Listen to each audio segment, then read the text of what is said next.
The study session for this City Council meeting. First presentation is 511 Marine Group, presentation by Megan Wishner and Ben Dearly. It's a team presentation. Okay, all right. Tag team. Yes. Good evening, Mayor, members of the City Council. Thank you for allowing us to present on this item before you today. We're going to be discussing the 5th Battalion 11th Marine Regiment and the framework that Ben and I have designed to kind of use as a guideline moving forward in establishing a relationship with this group. So, go through.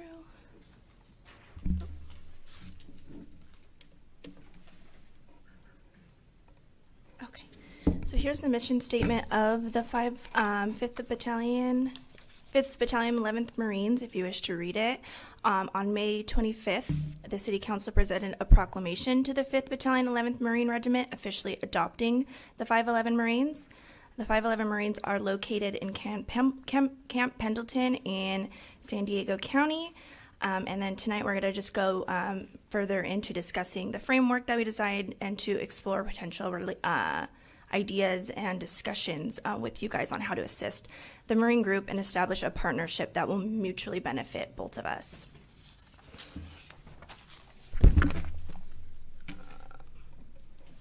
Okay. Currently, the 511 Marines have attended a few city events and a few other events that the city has been involved in, including the Veterans and Memorial Day ceremony. They provided the benediction at the Memorial and Veterans Day event. They posted colors and did the flag salute at the various ribbon cutting ceremonies, including the Prado Affordable Housing Development ribbon cutting, which is on the left-hand side here. And they assisted at the Hyundai Hope on Wheels 5K run. And then here is a little diagram of the structure of both the Marine group and then how we are going to be involved working with the Marine group moving forward. So Jessica Page on the top here is our direct contact for the 511 Marines. She's the deployment readiness coordinator. So she's our main point of contact when we are dealing with events with the Marines moving forward. And then someone else or a few others that are prominent in the group are Lieutenant Colonel Nicholas Whitefield, who's the commanding officer, and Sergeant Major Diana Bacalod, who is the sergeant major, and then Major William Harley is the executive officer. And then Ben and I will lead this initiative moving forward in working and maintaining this relationship with the 511 Marines. Specifically, Ben will be helping with community-wide efforts, such as toy drives, sports equipment drives, and just other community-led events that the community will put on. And he'll go a little bit further into the details of that later in the presentation. And then I will help on the city council side. I'll keep city council informed on their annual events moving forward and any other special events they invite us to as a city. And then moving into a few of the ideas that Ben and I have been discussing and moving forward with this 511 Marine Group. We did collaborate with the fire department, and we came up with a plan to possibly implement utilizing the Spark of Love toy drive that happens annually in November and December, and using the PrEP program funding that we get for that toy drive. A few ideas that we have kind of been discussing are donating toys to Marine families. So we do get quite a few toys donated to each facility during the holiday season. So we have been in discussion with the fire department and possibly just grabbing a few of those toys and putting them in a pile for our readiness coordinator to come and kind of choose from and pick and bring back to the families. Another idea would be donating gift cards to Marine families. We do get gift cards as well as cash donated during the Spark of Love toy drive. So we thought maybe giving out gift cards to different families in need that can help them pay for holiday dinners this holiday season. And then another idea we came across was utilizing gift cards that we received from the toy drive and going out, Ben and I going out and buying the groceries and then supporting Fountain Valley businesses such as Sprouts or Grocery Outlet, and then providing the groceries to families so that they can take them home and cook those meals. And then another opportunity we explored was possibly working with the readiness coordinator, Jessica, and identifying a few different families within the Marines, that may be more in need, and then having Christmas trees kind of set up here at City Hall and getting staff engaged and having each of those families provide us with a wish list of toys or materials that they wish to receive for Christmas, and either having staff donate those different items or asking the community to come in. And a way we thought about doing that is having Christmas trees set up in the lobby here at City Hall and having ornaments with all of the wish lists for each family, and having people just pick an ornament and donate those toys if they feel the want and desire to do that. So those were a few ideas that we discussed that are tangible, that are something that we can kind of do almost instantaneously, because now we're approaching the holiday season, and something we can provide them with sooner rather than later, because they have been here and supporting the city for quite some time now, and we want to try to give back, especially right now during the holiday season. So that's one idea that we kind of want to get going pretty shortly. So I will hand this over to Ben, and he will go a little bit more into community-led efforts in supporting the 511 Marines.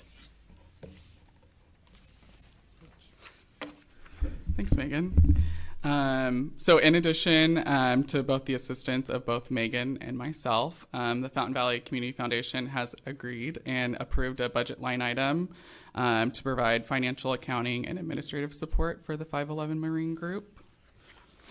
And in addition to attending or having the 511 Marine Group attend our community events, they also host events on their base in Camp Pendleton, like the ones listed here. And it's an opportunity for City Council and the community to also get involved.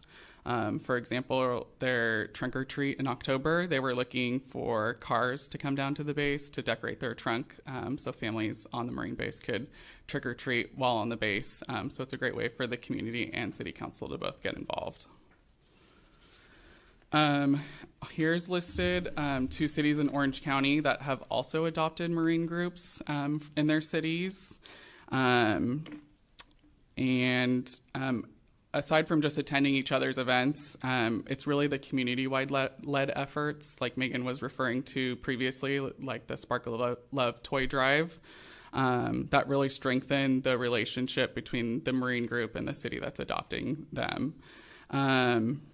And lastly, it's raising monetary donations to provide additional perks, like you see listed on here.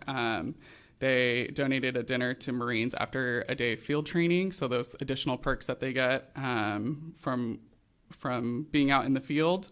or assisting with Marine-sponsored events. So funds can go to their events, like for the Turkey Trot that they're having coming up pretty soon. They need assistance with covering supplies for those events. So those are other ways that the city and city council can get involved in that. Really it helps. Getting involved in these events helps encourage and build morale within their own Marine group, while also community members can feel that their personal donations are going to good use. So these are a few avenues that Megan and I have identified to working with the 511 Marine group, but I also wanted to open it up for any questions or feedback or recommendations that you guys have. Thank you. Questions from the council? Councilmember Vo? Yeah, thank you. Thank you, Mr. Mayor. Well, I'm elated to see that we move forward actually helping these 511 Marines. As we all sit in here, we know the sacrifices and how they train hard and be ready, but more importantly, protect what we can do every single day. For the last few events that they did send a few Marine here during our Memorial Day weekend and recently Resident Day. Many of them was really surprised to see what they done are being appreciated by each community, not only here in Fountain Valley, but around the county and the country.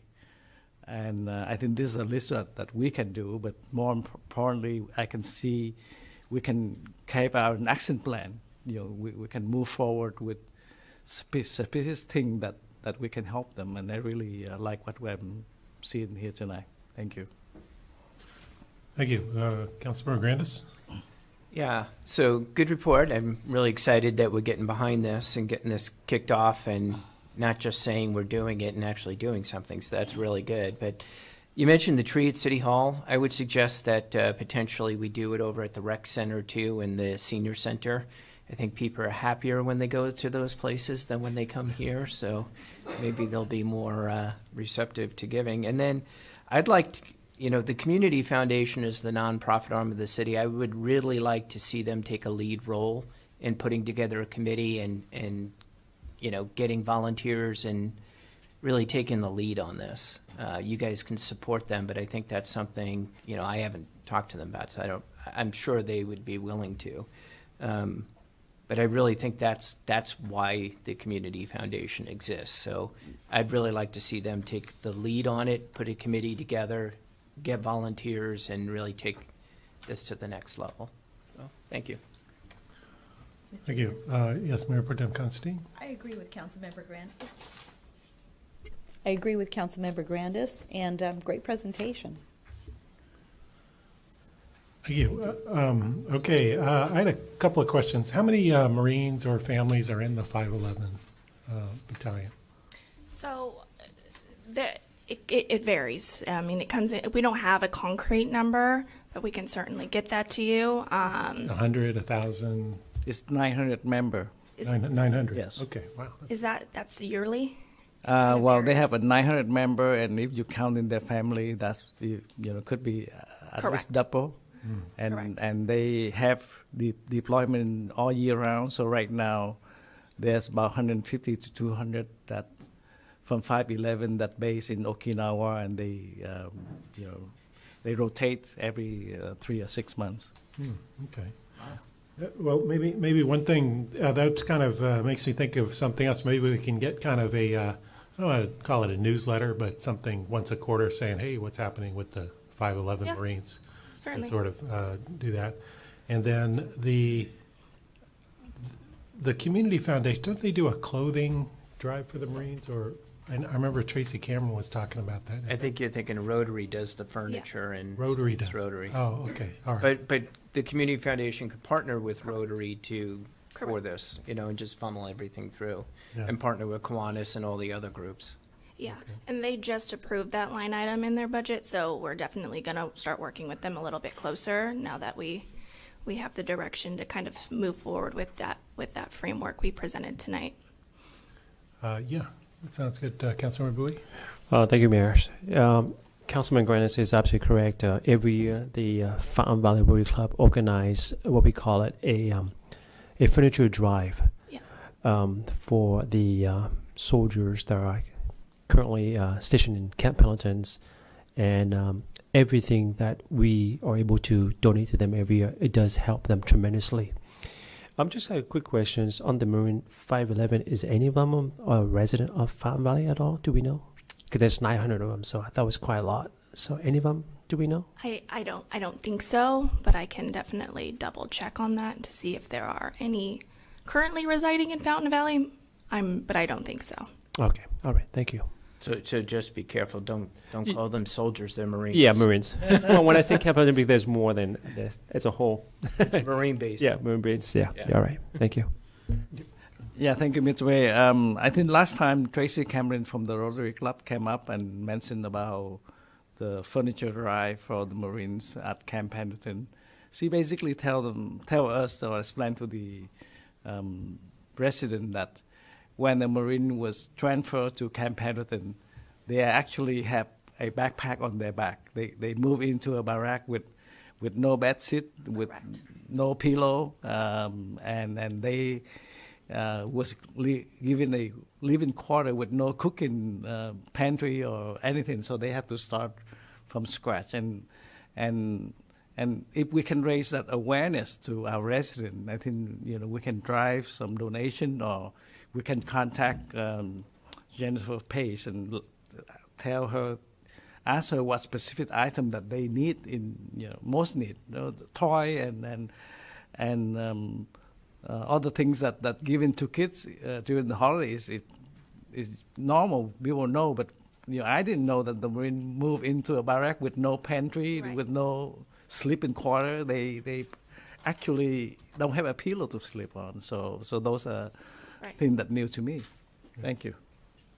All right, thank you. So I guess our direction is to move forward with the program, and yeah, looks good. Awesome. Thank you for your time. Thanks. All right, next up we have financial analysis of the current budget presentation by David Kane. Welcome back. Oh, Ryan Smith. Okay, sorry. So, good evening, Mayor and Council. I'm going to start off. This is going to be another team presentation. Okay. I'm going to kind of start off with the 20-year analysis and the changes in the 20-year analysis from the February numbers that went to the HH committee and the numbers that came with the proposed budget in June.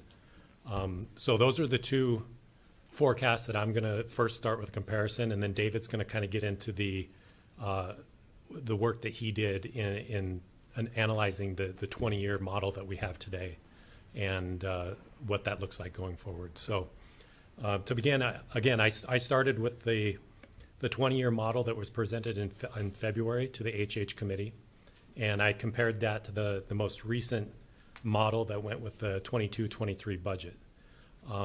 Between those two models, we had a fund balance, an ending fund balance that decreased by about $70 million, and that's over the 20-year period. So how did we get to that $70 million decrease? So first, the revenues between the two models increased by $77 million over that 20-year period. That's mostly from property tax increases of $29 million. Sales tax and Measure HH revenue increased by $15 million and $4.7 million over that time. And advertising revenue increased by $15 million. So that's a majority of the $77 million of the revenues that increase. Expenditures between the two models increased also by $147 million over the 20 years. And that's really split into three different areas. First, the personnel expenditures increased by $51 million during the 20 years. And that's due to changes last year and this year with the new MOUs and positional changes. And those changes to those years, which are considered our base years for the model, increase, going forward through those. Those increases are compounded by a factor every year. And that gets us up to a $51 million difference over the 20 years. Operating expenditures increased by $84 million, and that's really due to a variety of service contracts that the city is in that have increased over the last couple of years, mostly due to higher costs for our vendors. And then finally, internal service charges increased by $11 million over that 20-year period. And so that's really where the $70 million difference between the two models came from. And with that, I'm going to turn it over to David, who's going to talk more about the current model that we have and the work that he's done analyzing it. Quick question for you. Sure. The advertising revenue, 15 million, where is that just the one billboard? Right. I believe that was the one proposed billboard that has been approved, I believe, last month. And that's only 15 million, or that's a 15 million increase over what we were expecting in the original? I believe for this 20-year period, it's 15 million. I think the actual. So it's 700 and, what is it? What's my math? 750,000 a year? Right. Yep. Okay. And then the following 20 years, we expect that to go up even more. Right. Yep. Okay, I'm with you. Yep. Thank you. Have David come up and finish. Thank you. Good evening, Mayor and City Council members. I appreciate being back here. It's been about 5 years since I stood up here, but appreciate the opportunity to spend some time here. This is a little bit of my background for those that may not know. I did retire from Fountain Valley, but I spent about 28 years in the public sector. Probably one of my more challenging projects was the bankruptcy in the city of San Bernardino, and working through some of those challenges. I wasn't able to stay through the whole time period. It took them about 5 years to get out of there. Been actively involved even in retirement, either as an interim finance director or doing consulting work out there. I continue to teach in the public sector. And occasionally I put on my private sector hat, and having run my own company for a good number of years, long before I got into the government sector. But you guys are really here to look at the long-range financial plan. And so we're going to look at it from the perspective of looking a little bit at the history, looking at where we're currently at, and then looking at the future down the road. And as many of you are aware, we recognized that, as you know, with Fountain Valley, we had a long-range plan in place even when I walked in the door. But as we began to put those together and evaluate the numbers, we realized that although we had done a lot of cutbacks, we had not given employees salary increases for over 10 years, we were at a crossroads. We needed to make a change. We knew that long-range sustainability wasn't going to happen in the organization unless we did something differently. And so we'll talk a little bit about what that looks like. We'll look at the present in terms of looking at the both the 21-22 fiscal year, which is now complete. And so we have unaudited numbers there. And then also looking at the projections for the 22-23 budget year, and then kind of looking down the road into the future. Ran across this quote, and as I read it, I realized that Fountain Valley didn't fall into that quote. We had a plan. We knew where we were going to be going. We knew what we wanted to do as a community, and we've been executing that plan as we go down, and utilizing that 20-year plan to be able to do that is really, really important. There was a commitment from this community, from the residents, obviously, with the commitment once the decision was made to go with a sales tax measure that had a 20-year sunset on it, getting community members involved in making that happen and getting it successfully passed. When we had originally looked at it and proposed it and did a survey in the community, it was within the margin of error that it would even pass. At the end of the day, it ended up being just shy of 60% of the voters that got behind this important measure and gave us continued opportunity for discussions and being able to take action as we move forward in this community. You may recall this chart that I used that said, hey, if we do nothing, we're going to be upside down. We're going to be out of our $30 million worth of cash in a very short period of time. And if we looked at a revenue enhancement, we would be in a much different position. So we recognized where we were at. Out of that came the Measure HH, which was titled Essential City Services, and City Council adopted a responsible spending pledge. We identified what those priorities were to be able to maintain and restore city services out there, because we recognized to balance the budget, at least in the short term, not in the long run, we were going to have to close down some significant city services out there, and we didn't want to have to go down that path. So by putting that spending pledge in place also gave us some guidelines there and allowed us to be able to go into the community and start to restore those essential services on a go-forward basis. Out of that also came an advisory committee made up of a variety of individuals in the community, both those that voted for as well as against the sales tax measure serve on that committee, as well as a representative from the business community, I'll say the senior group. It was important to recognize them also, and then somebody at large out there. So that committee is a committed group of individuals that are passionate about what they're doing. What I'm excited to see at the end of 5 years since this went into play is when many communities have a citizens group put together the first couple of years, there's a lot of enthusiasm, a lot of involvement, and then it kind of wanes and drops off. In Fountain Valley, that's not been the case. They continue to stay involved and are committed to making things happen out there, and I think that's really a testament to this community and the fact that they're committed to ensuring that the 20-year plan continues to move forward and that the spending pledge and the methodology and the accountability continues to go forward also.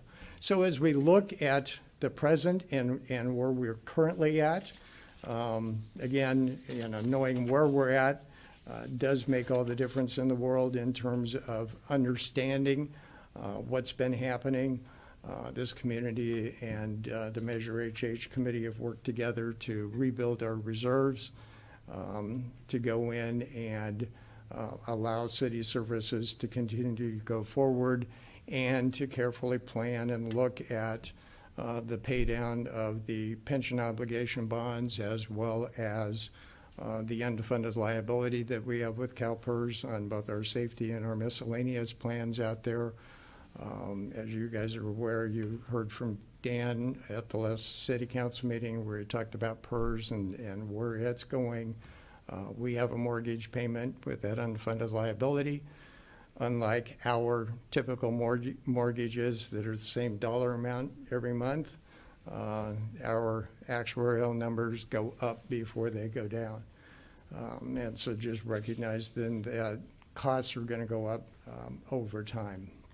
I think one of the other things to consider as you're looking at the long-range plan is, and we recognized when we'd originally put it together, we were going to be $5 million upside down when the Measure HH was going to sunset. And so we knew that we needed to start planning for that time period.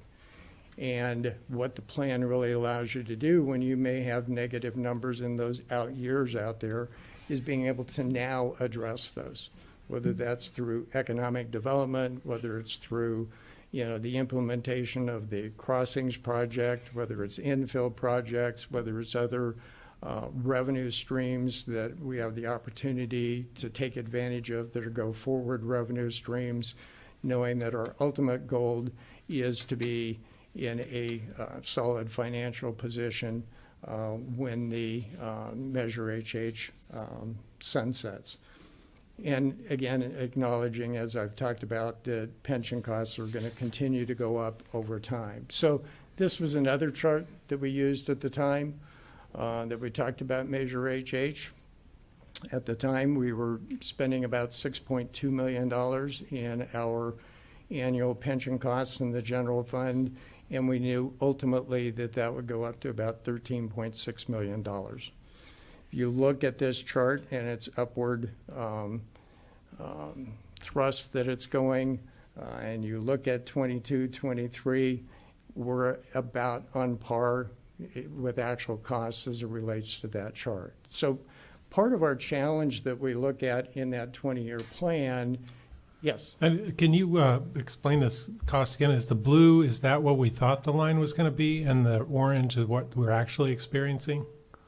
Or So what? the orange line was the current cost before CalPERS had come in and started making actuarial assumption changes, as well as the fact that once PEPRA was created, as Dan talked about, then that created an unfunded liability that was going to have to be paid off over time. So the orange is what we were projecting back in 2016-17, is that?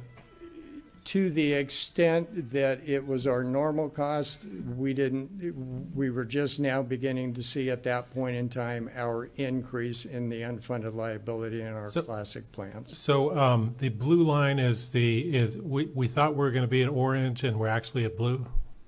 We are in the blue, and we knew we were going to be in the blue. Okay. Yes. Thanks. So, and we are in the blue at this point. And I guess what I'm trying to say here is we knew it would go up before it came back down. Because at some point, that unfunded liability will be paid off.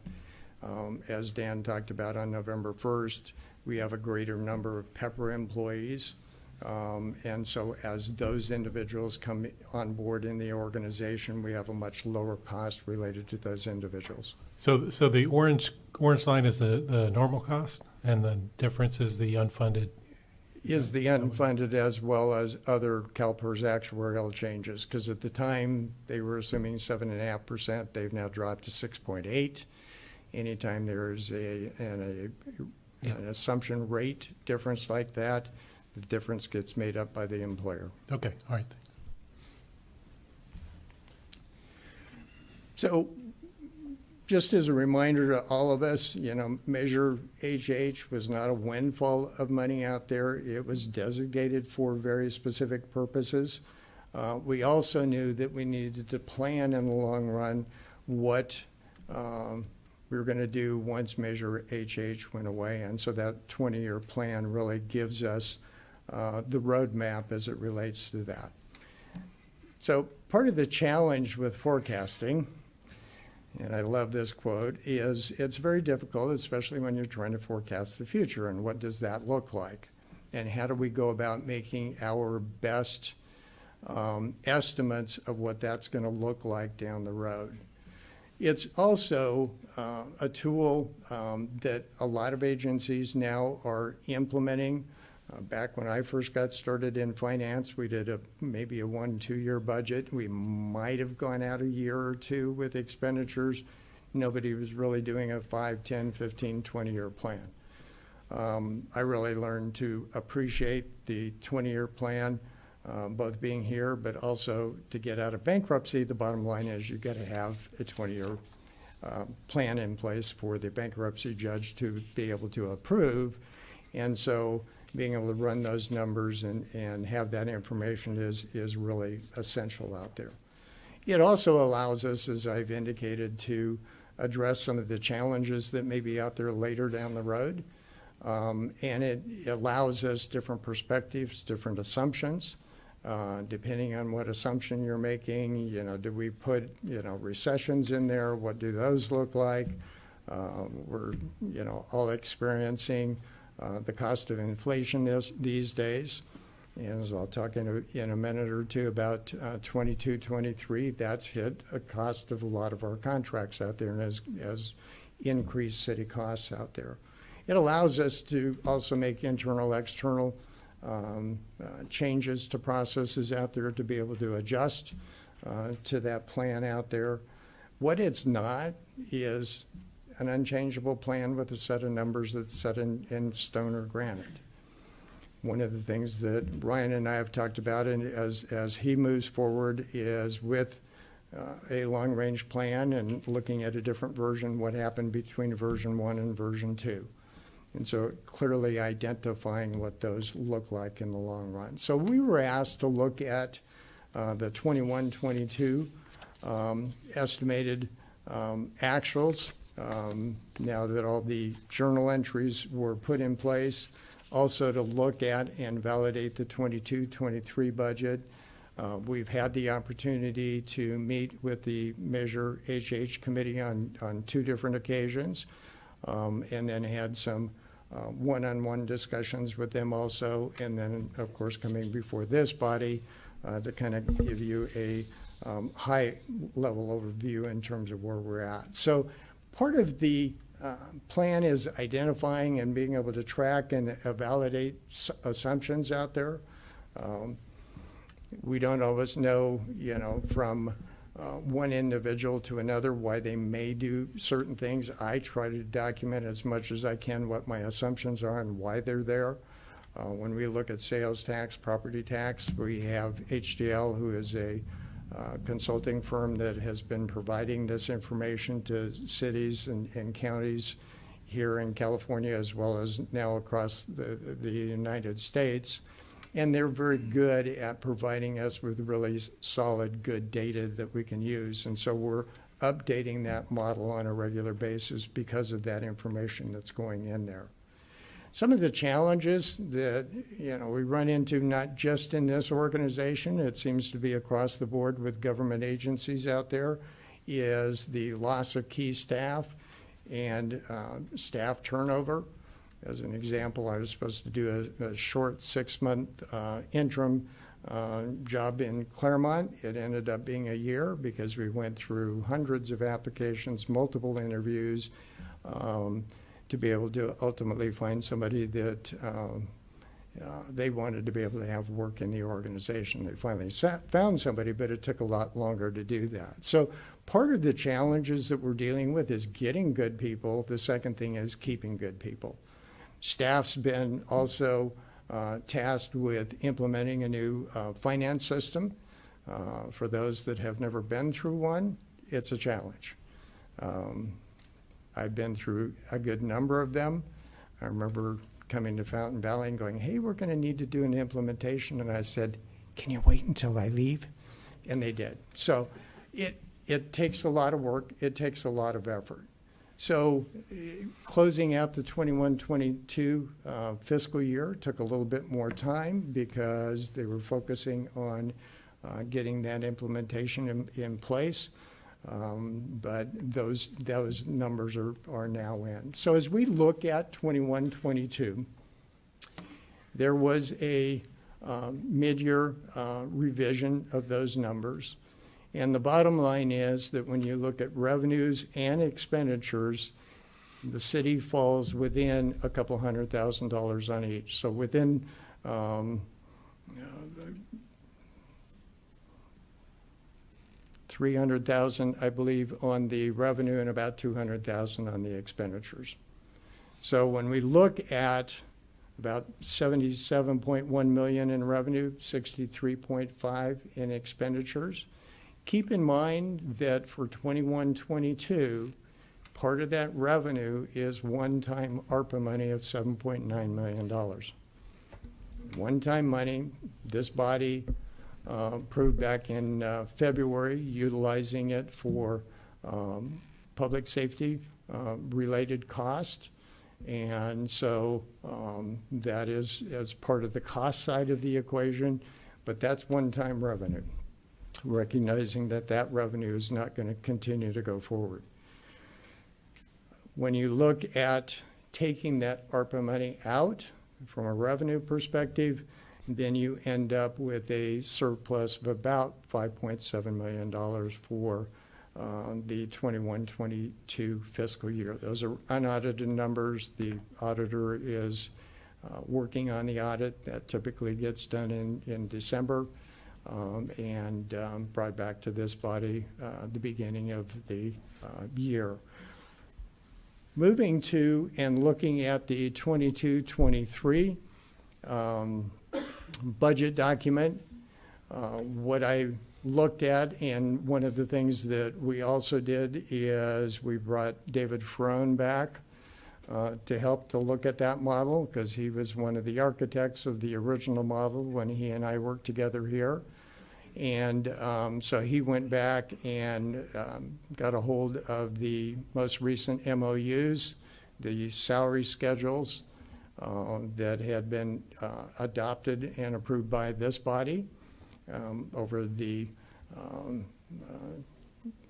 January. Actually, I think the final plan MOU was ratified in September.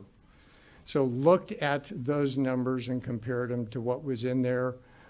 We came fairly close to the numbers that were being proposed in there, because there is about $34 million in personnel-related costs.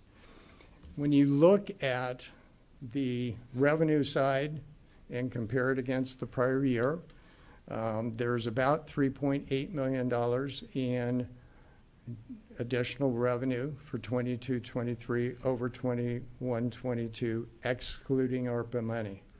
In other words, this is ongoing revenue that's coming in, property tax, sales tax, some grant money that is also anticipated in the 22-23 year.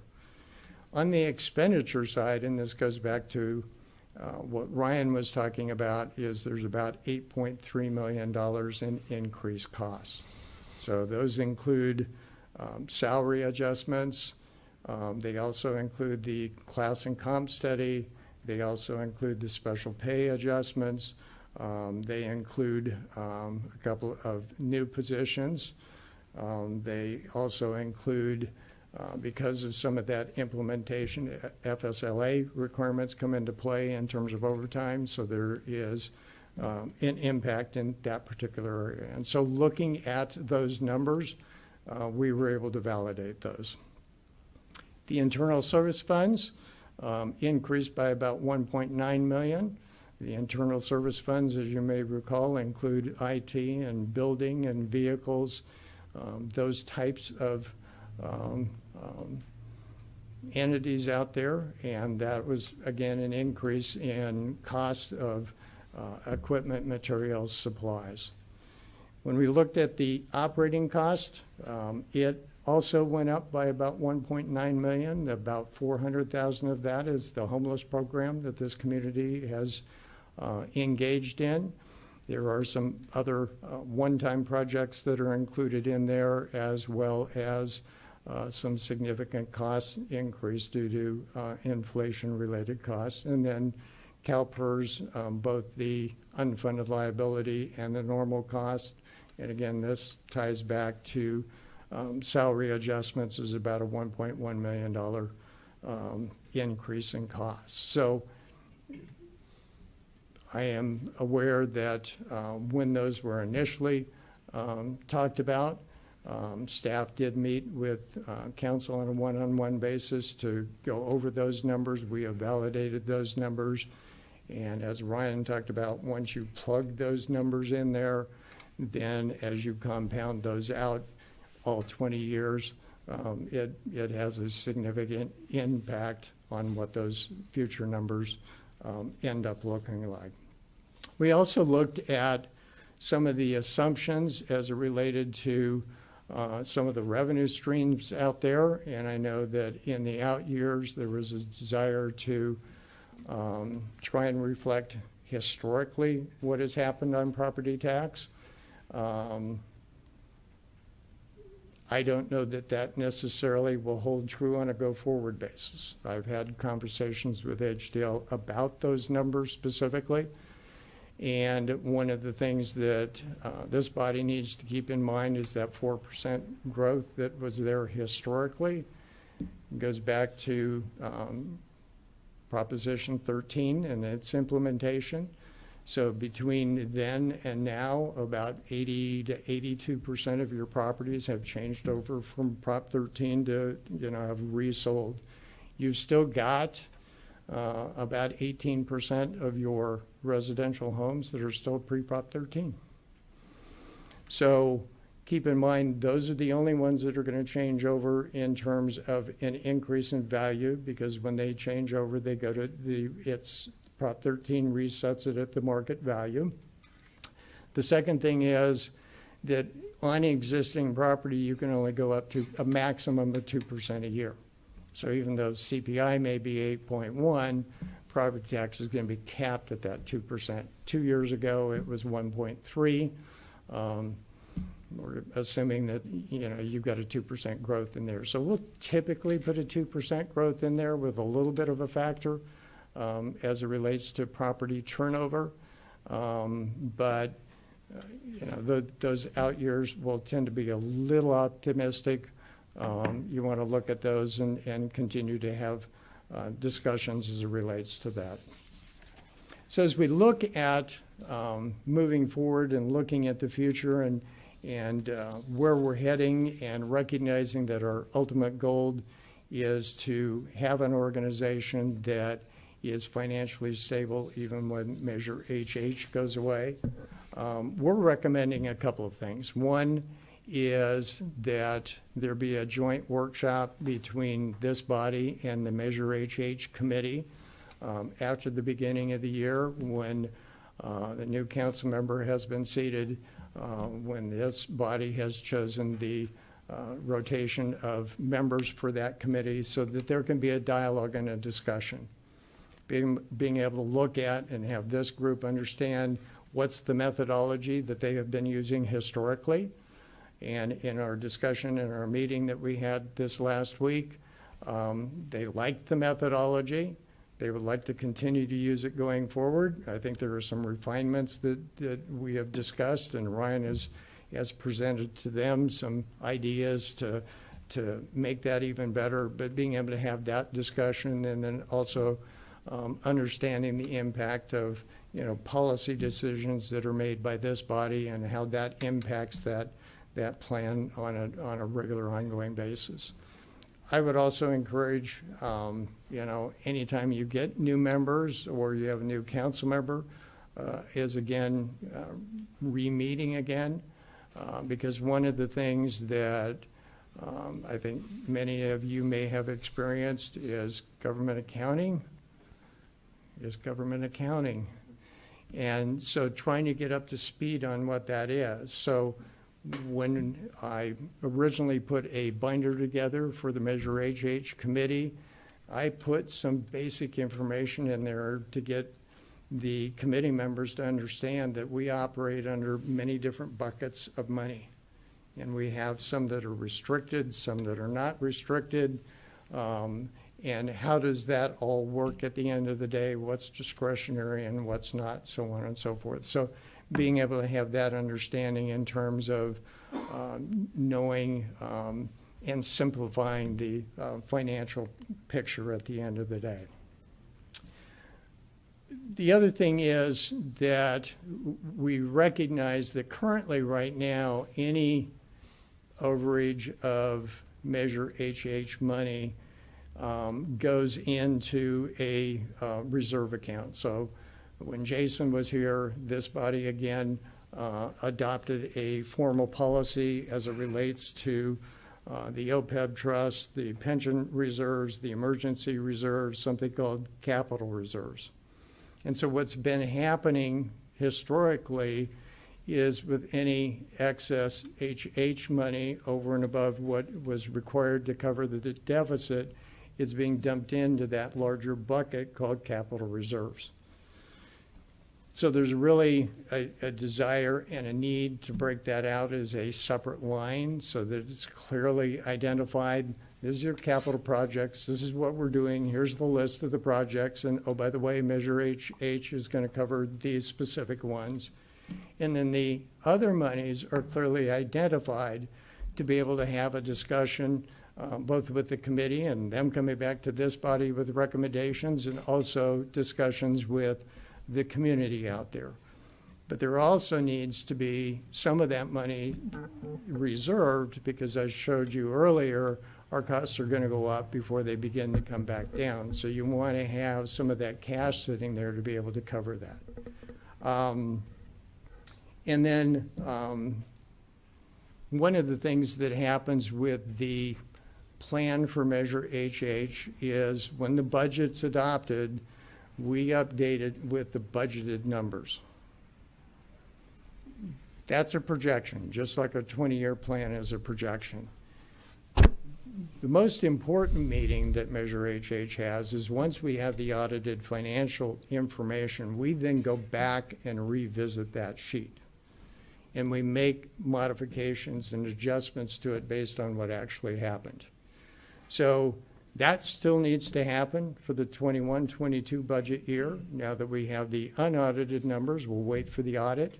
My recommendation is, when you look at the 20-year plan itself, that when you go to update it and you publish it, you do it after the audited financials have been done.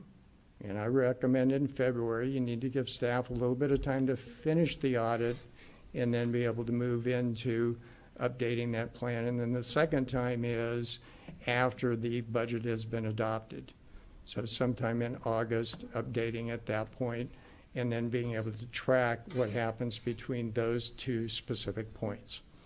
And then, like I said, is the Measure HH Committee's evaluation of looking at the money that they're utilizing and truing that up once the audit period has been completed. As it relates to the long-range financial plan, keep in mind, it's like we define it sometimes, living, breathing planning document. It's going to change. The published one we'll have out 2 times a year, but we use it internally in the organization. When we get an HDL update, I'm used to going in and updating it and see what potentially that impact is. If there's a policy decision coming down, what's that impact going to be out there? Working with another organization, but they've got a lot of new development going on, and what does that impact look like in terms of that long-range plan out there? So having Ryan's ability to update that on a regular basis for internal use, internal discussions, and then making that formal adoption 2 times a year. And again, keep in mind, one of the things that we recognized when we put the first plan together is we were going to have negative numbers when this thing sunset. And we knew that we needed to work on solving those problems between now and then. So at the end of the day, I think we're moving forward. The numbers are good numbers that are in there. Ryan's going to be looking at looking at the out years, because at this point in time, when you look at the future years, it's just a percentage of 22, 23. We know, based on the MOUs that are now in place, that we have numbers for the next 2 years. And so those can be updated with that information out there. So again, the organization, I think, is continuing to move forward. They've accomplished a lot of things over the last 5 years. And you've got 15 years out there to continue to create it and make it happen going forward. So with that, that's the information that I've got. And we're open to any feedback, comments, or questions. Thank you. Any questions, comments from the council? Councilmember Grandis? I think we have some blue cards. Should we go to the blue cards? For the study session? Okay, all right. Yeah, we have 2 requests to speak. Okay, all right, let's hear the speakers, I guess. Evan Jorgensen.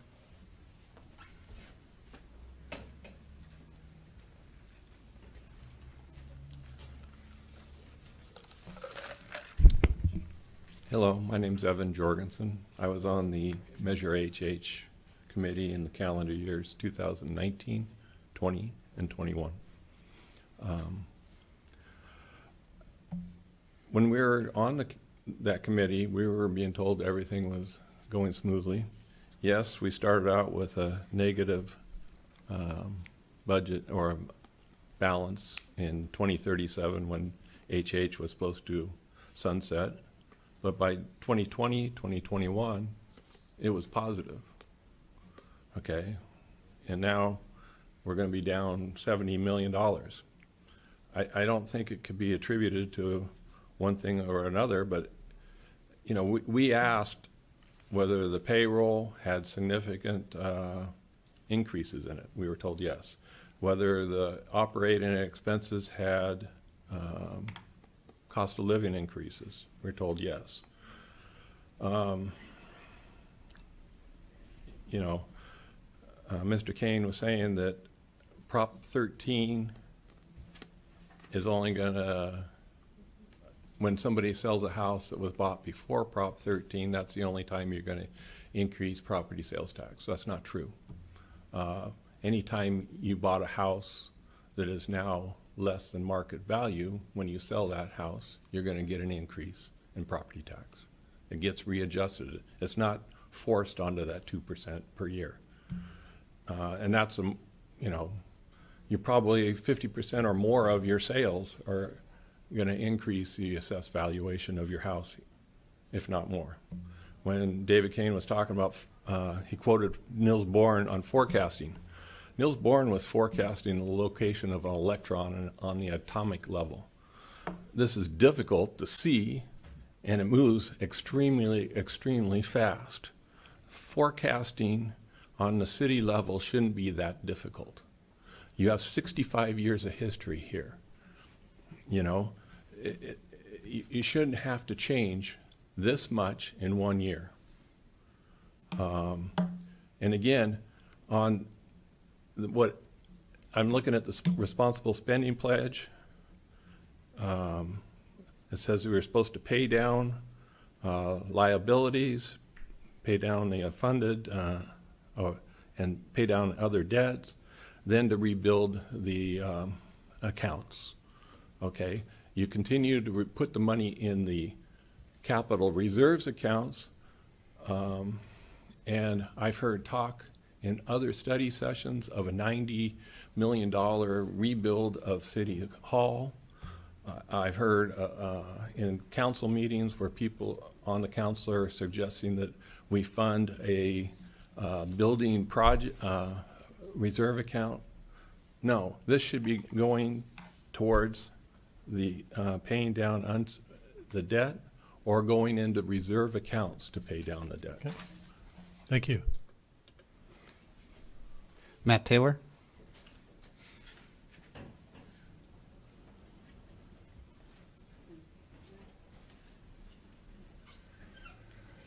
Good evening. My name is Matt Taylor, and I've been on the HH committee since its inception, as well as the chair of the Yes on HH committee. I guess I want to start with just an extreme level of frustration over the last year and a half of trying to understand what happened. You heard David Kane tell you tonight that when we started, we had a deficit, and when Measure HH expired, and our goal was to close that gap. I want you all to remember that the report you were given back in February at the midterm report showed that we closed that gap, and not only closed that gap, but had millions in surpluses every year. We achieved our goal. We achieved it in April of 2022. And between April 2022 and June 2022, City Council authorized an increase in $170 million in spending. That's what Brian just told you. $170 million in increased spending in 3 months. And then you turned around a month later and started crying poor. We're running out of money. We're running out of money. And the HH committee was like, what are you talking about? We saw a midterm report that showed millions in surpluses. Oh, City Council spent that already. That was not clear to the public. That was not transparent.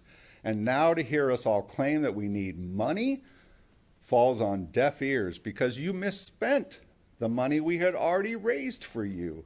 And that has been the claim that Measure HH has made in our letter to City Council for the last 2 years. and have been ignored in both of those letters. I appreciate that David is recommending that we meet on a regular basis. I appreciate that he's recommending separate line items to recognize those HH funds.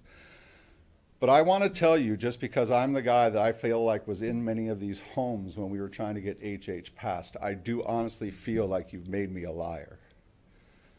I promised families that we would be sensible with this funding and with this money. And as soon as we got a budget surplus, as soon as it looked like we had a lot of money, we forgot about the spending pledge. We forgot about what that money was there for and what we asked the voters to do.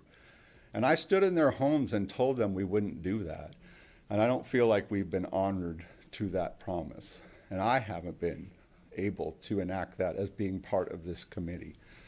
I'm hopeful that going forward we can accomplish those goals, but I'm incredibly sad that in 3 months we increased spending by $170 million. And we're really not very transparent about that with the voters. Thank you. I have no further requests to speak.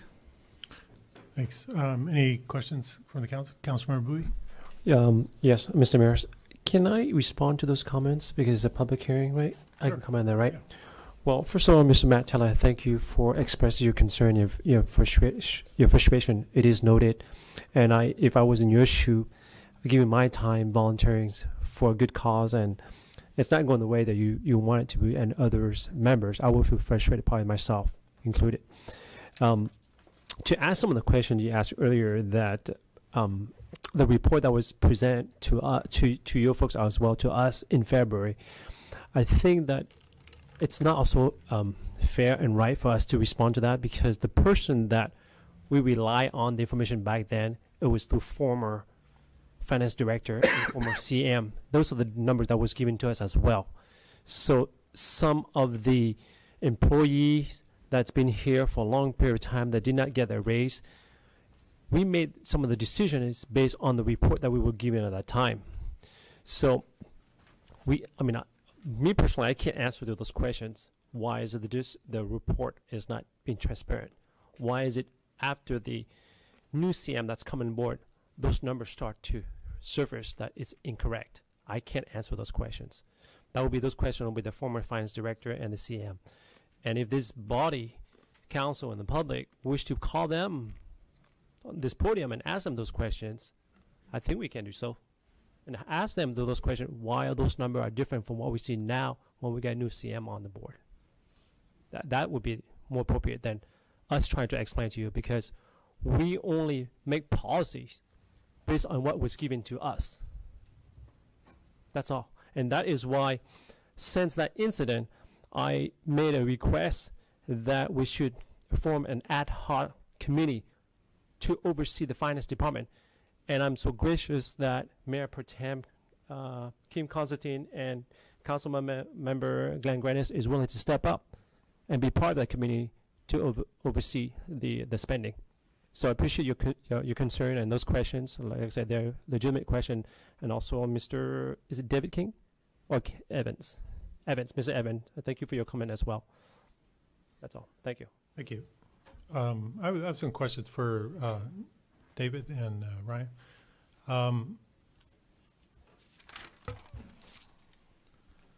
So first of all, I appreciate the first slide that kind of summarizes the $70 million variance. That makes it kind of easy for me to understand.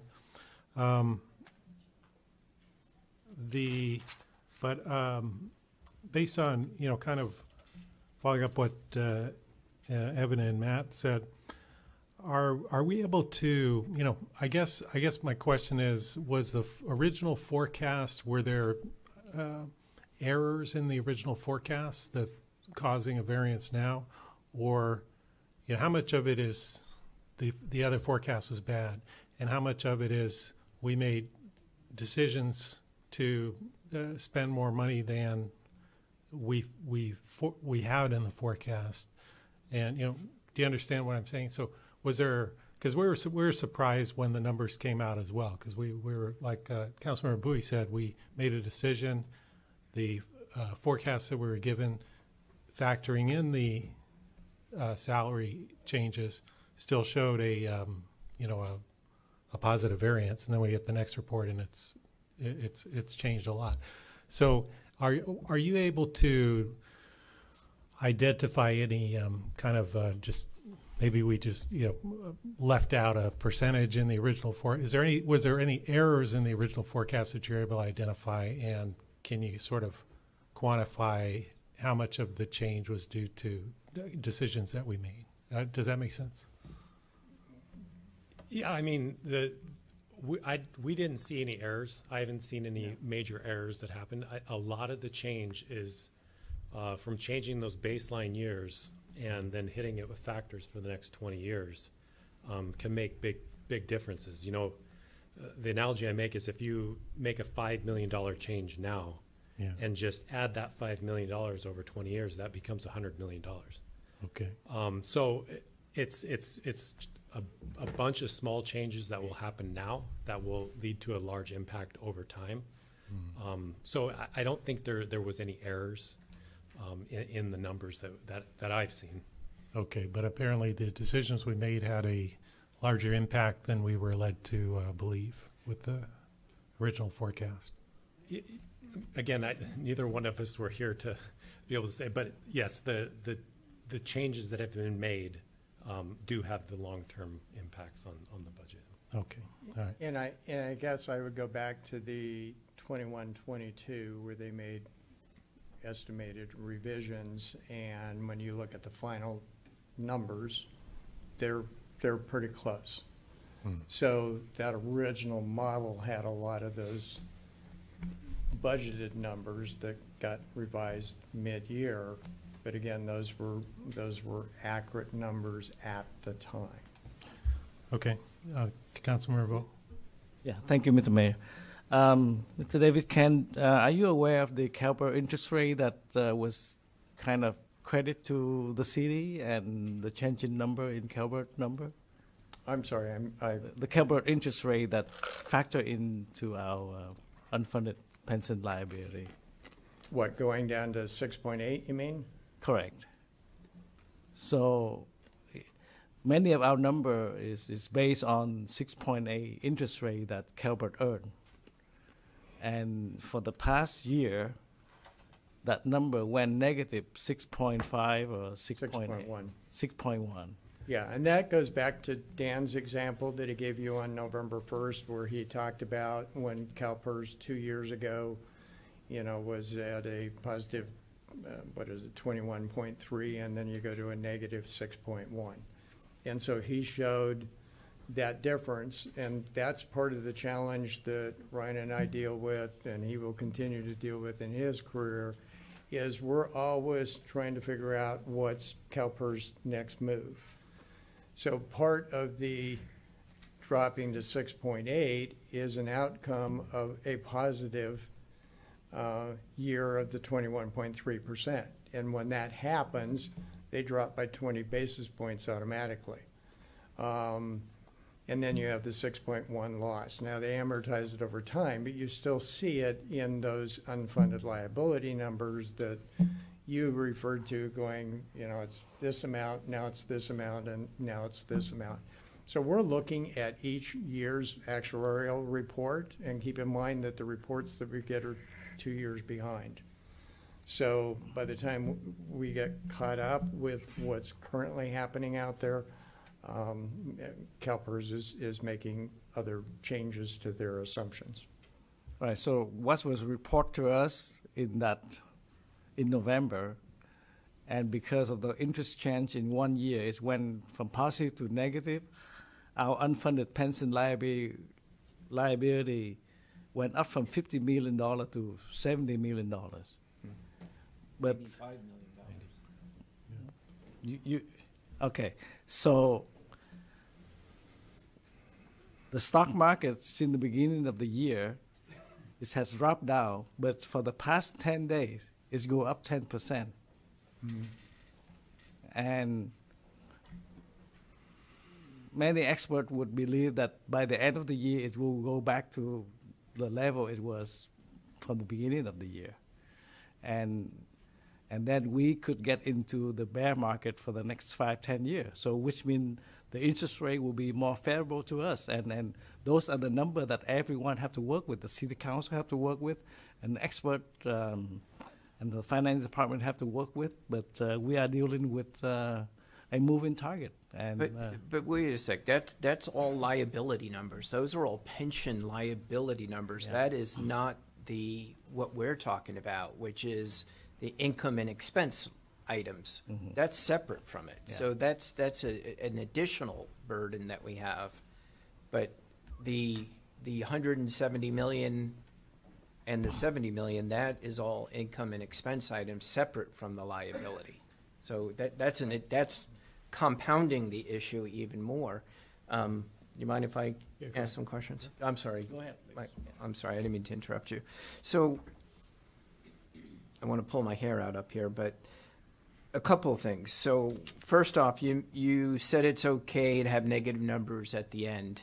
I don't agree with that. You know, we need to plan for success, not plan for failure. I understand in the planning models, I'm a CPA, I have a master's degree in business, I understand that, but you don't plan to fail. You make sure that we build in whatever we have to get to those numbers. That's just the first thing. The second, when you take the $170 million of additional expenses and you take the 70 million of additional revenue that we're projecting now, and you break that out to 20, divided by 20, because it's over a 20-year period. So we're looking at additional expenses of 8.5 million per year, and we're looking at additional revenue of 3.8 million per year. And when the bottom line is we're about 4.85 million short per year, the bottom line. That's what we need to look at, and what we have to make sure that we figure out where to find 4.85 million, either in additional cuts or in additional revenues. That's the bottom line that we're going to be tasked with. I disagree, Matt, I love you, you know that, but unreasonable spending, a lot of it was to pay our employees what they deserve. That's what a lot of the money was. And quite candidly, we were spending a lot of money training and recruiting and all this stuff, and then we were losing all of our employees. The morale was down. Morale is much better at City Hall and amongst all of our employees. We're not losing employees at such a great rate anymore. Our police force, I believe, is fully staffed at this point. I think when I started, we were short 6 or 8 officers. We're down maybe 1, but we were short 6 or 8 officers. We don't have that issue. And quite candidly, our employees, damn it, they deserved the pay raise. They are the lowest paid in the county, and we did the right thing. So now what we have to do is we have to go find the revenue to help offset that cost. So that's important. Being on this finance committee, Maggie, get the meeting set. We have not. Okay, I saw you sent an email during the meeting, but I haven't read the email during the meeting. Let's get on top of this. I'm not satisfied with what happened between February and May. I'm sorry. There's no way that much of a change occurred. Maybe I'm wrong. You know, when you think about it by year, 8.5 million, it's much more understandable than just hearing, 170 million. So that part we need to get our arms around, and we need a better answer for HH. We need a better answer for our residents. And I commit that Mayor Pro Tem Constantine and I, along with all of the finance, but we'll figure this out. And if the answer is that's what the answer is, then we'll say that's what the answer is and what we spent it on. Just looking at my notes here. The other thing with the additional funding, the excess funding that we did receive, we've talked about it, but I want to make sure I say it again that if we put it in the capital fund, which I hate that name because it's really not a capital fund, it's more of a retained earnings fund. I want a sublight item that says HH on it, and that we only spend those funds, even if it's under the capital campaign or capital fund, that it's spent in accordance with the spending pledge. that we don't spend it on anything else other than what we committed that we were going to do. So those are just my initial, I guess I don't really have a question on all this, just more of a frustration like everybody else. So I appreciate you guys diving into the numbers. I will ask that we, as part of the audit, what I asked for was an understanding of what happened, and I don't think that was asked of you guys. It's going to be asked. We want a deeper dive on what happened in those 3 months. So that's my points. Yeah, Mr. Mayor, if I may, I know Okay, we're running out of Councilmember time. Bowie. I just want to make a comment to what you said. You asked earlier, Mayor, was there an error made? And you answered there was no error made. So if you said there was no error made, then are you saying our decision as a council body, we made those decisions, that's why we're negative 170? Is that what you're saying? Because to me, it doesn't. So if our decision we made, that's why we're negative 170 million. But based on the numbers and projection that we were presented with the decision we were made, we're fine. So something is not crisscrossing the road here. It's either the presentation that was presented to us is not accurate for us to make that decisions, or there's something wrong here. And I sure don't want this to repeat again. Because, like I said, we need to have probably a forensic audit, not just an audit, a forensic audit in it to find out exactly what went wrong. Because I don't want this to repeat again.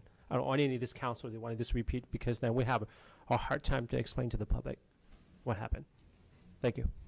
Mr. Mayor. Yes, Mayor Pro Tem Constantine. Okay, so first of all, I totally agree with what Councilmember Grandis said. We will take a deeper dive.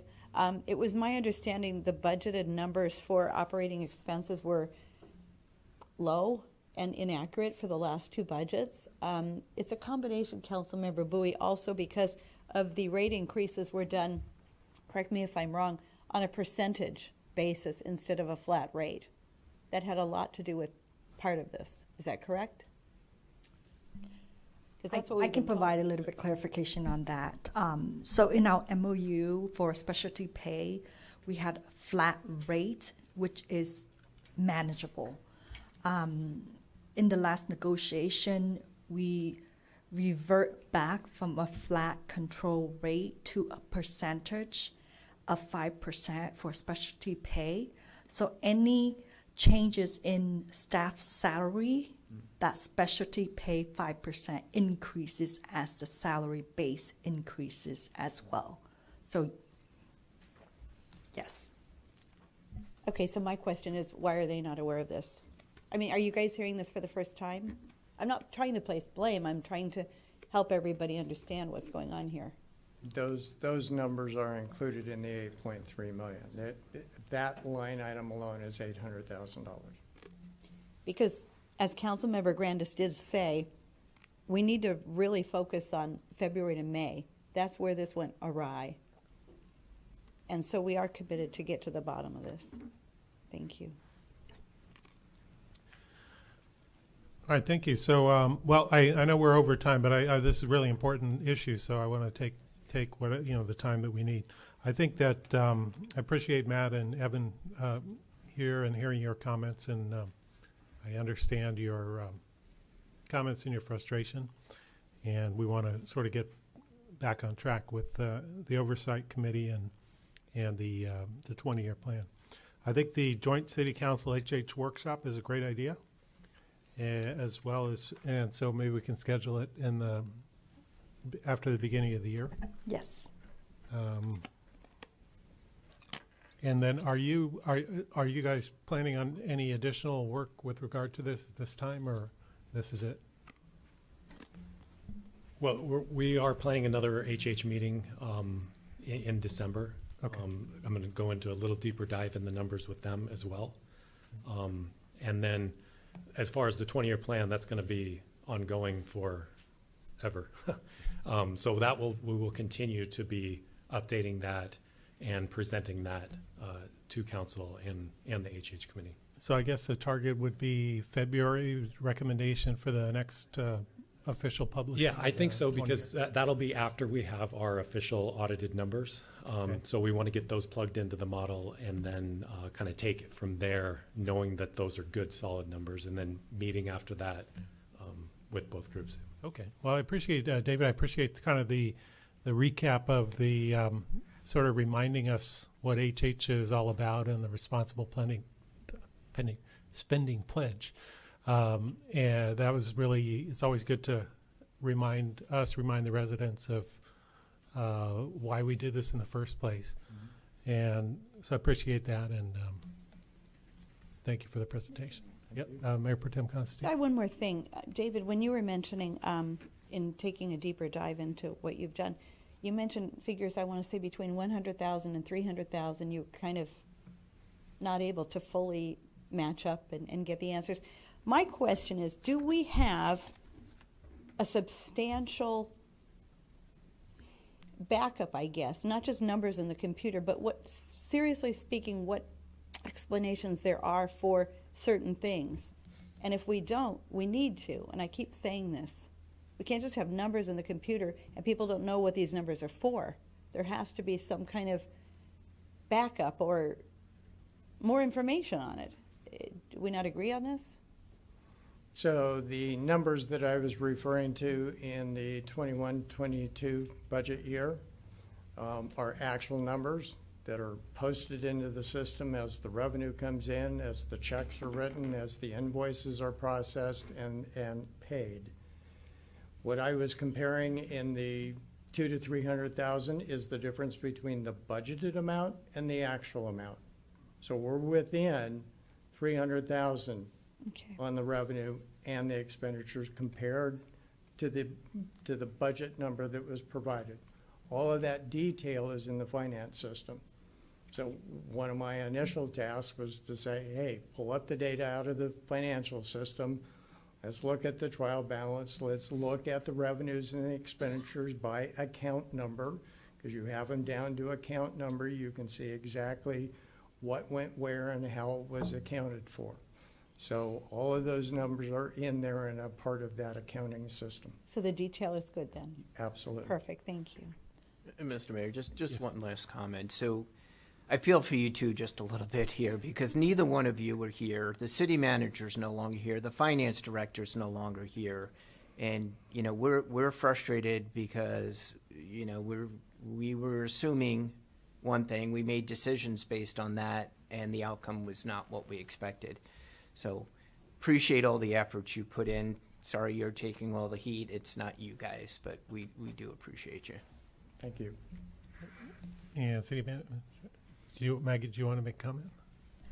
Yeah, I just want to add, you know, I did send an email to our Finance Ad Hoc Committee, so we're shooting for the week of November 28th, and that would be an opportunity for, oh, you're out of town? Okay, we'll figure out a date, but we can sit down and provide the revenue that we received so far from our sales tax consultant, and also provide the current actual and compare those information with our budgeted information.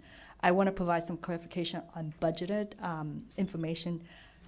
Staff prepares the budget beginning in March and April, and we present that data to City Council for their adoption in June, which is required that City Council adopt a budget by June 30th.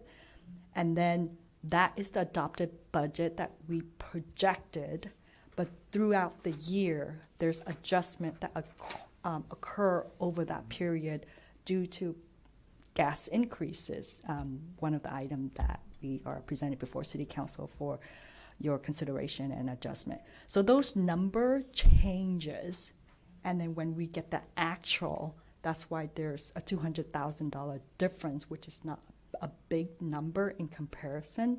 So I just want to go ahead and add that information. But the ad hoc committee will be able to work with our finance director and myself. And if there's any additional question, more explanation, we can share with committee and we can bring it back to City Council.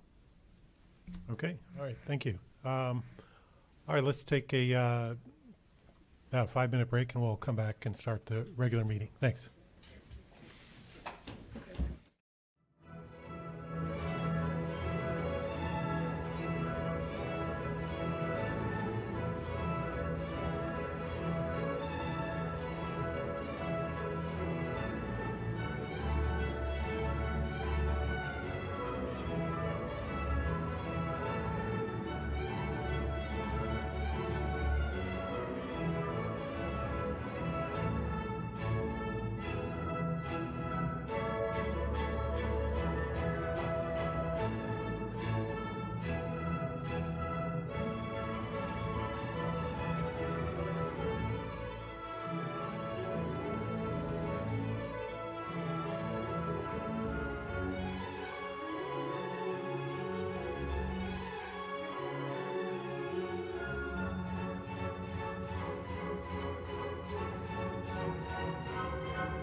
Yowza, yowza, yowza.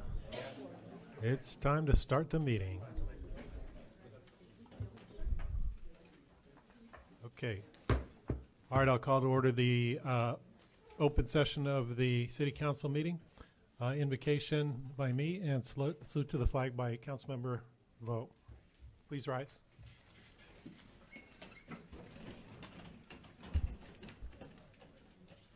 Glorious God, you promised to open doors of blessing and abundance for your people. We ask that you would work mightily in us today. Come upon us and cause us to have a productive meeting. Lead each one of us so that we can make fruitful contributions at this time. Enable us to think and strategize in ways that will achieve great results.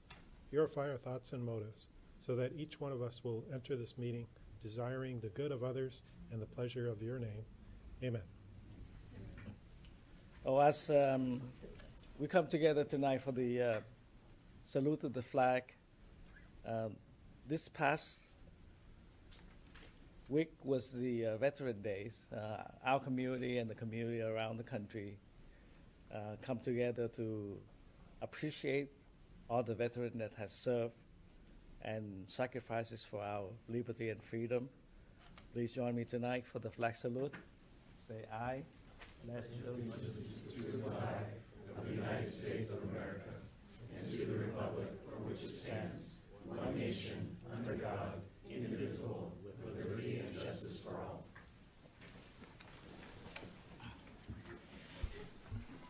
All right, roll call, please. Councilmember Bowie? Here. Councilmember Grandis? Here. Councilmember Vo? Here. Mayor Pro Tem Vice Chair Constantine? Here. Mayor Chair Harper? Here. All members are present. Announcement of supplemental communications. Do we have any today? We have none. Okay. City Manager, Mayor update. City Manager Maggie Lee. Sorry. Yes, there's a few items I want to go ahead and remind the community. Tomorrow we have a Navigation Center community meeting at the Recreation Center from 5 to 6 p.m. The address to the Recreation Center is 16400 Brookhurst Street. We also have the strategic planning session this coming Thursday at the Recreation Center as well, November 17th, and that will occur from 8:30 a.m. to 3 p.m. We have the 2002 Spark of Love toy drive going on right now. The fire department is taking the lead on this effort, and we have boxes available at the City Hall, Recreation Center, Senior Center, and also the two Fire Station 1 and 2. So these toys are being collected for those kids that are unable to enjoy it with, for the majority of the rest of the family. And so, and the holiday season is upon us. So staff did put together a Shop Local campaign. It is currently available on PCTA channel, and we will also release the video on social media once we get the link from Public Cable Television Authority. So please enjoy the video. Our elected official are also on that video. And keep in mind, during the holiday season, please shop, eat locally to keep the sales tax in town. And lastly, I wanted to go ahead and remind the community in regards to the short-term rentals. While the city of Fountain Valley has never allowed short-term rentals, we recently adopted an ordinance to explicitly state that they are not permitted in the city and to adopt enhanced fines for those that do operate.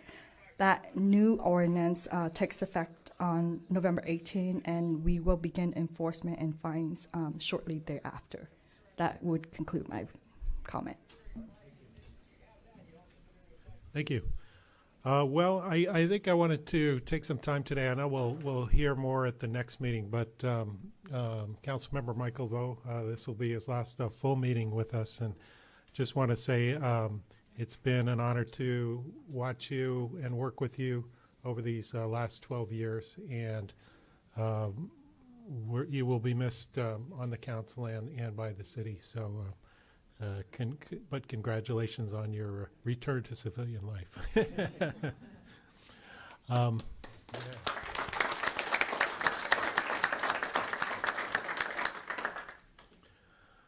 And the other one I wanted to mention was at the Veterans Day ceremony. We had, I think this ceremony this last Friday was the best ever. We had representatives from Congress, the California State, the county supervisor. We had a great keynote speaker, Nick Berardino, who is one of the, I guess, the champions of the Veterans Cemetery in Orange County. And we had a surprise guest, Secretary of State, former Secretary of State Mike Pompeo was at our ceremony. And, you know, I don't know how to describe it except, you know, sometimes when you hear messages, they're filtered several times. You'll get it from one person tells the next person tells the next person. And it gets diluted each time. But listening to Mike Pompeo speak was like listening to the source, from the just coming down from the mountain. He really was impactful in his words, and he's a Los Amigos High alumni, so he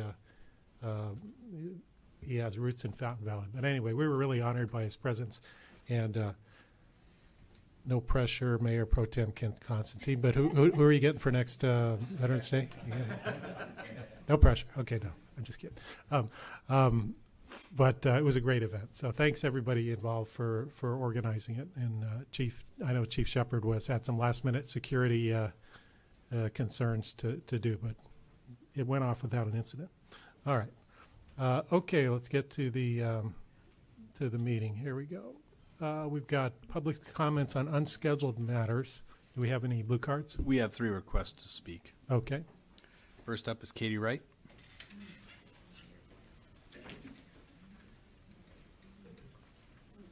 Hi, Mayor Harper and City Council members. I don't have a whole lot to say. I probably won't even go to the yellow light, but I just want to invite everyone of the public that may have never been to the Strategic Planning Committee meetings. I went to the last one, and it was really remarkable because you got to see the people who actually do the work for us working diligently, and you get a real sense of community, of everyone working together. And you don't often get to see something like that. So just to remind the public that you're all welcome. You really want to bring a lunch from home because there is a 30-minute lunch break, but it's not really enough time to go and come back. And public is welcome. I had a blast the last time I went. You're advised to not try and record anything because that's really inappropriate for the venue, for the setting, for the work that's done. And I totally agree and understand that.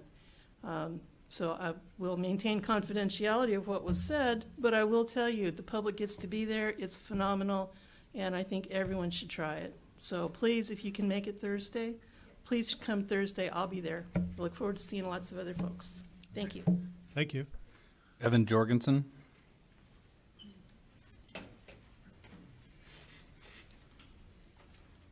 Hello. I wanted to speak on the billboard that has been approved by City Council on Ellis Avenue.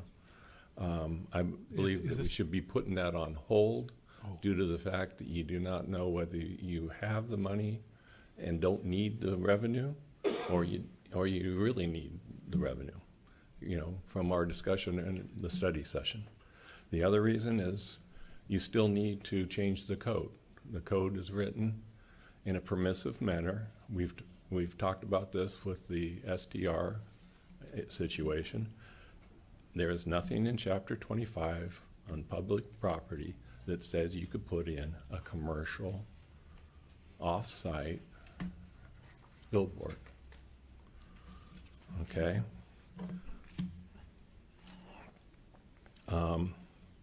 And the fact that the landscaping on the freeway wasn't declassified until October 4th of this year. So that's what's allowing you the ability to put in the billboard.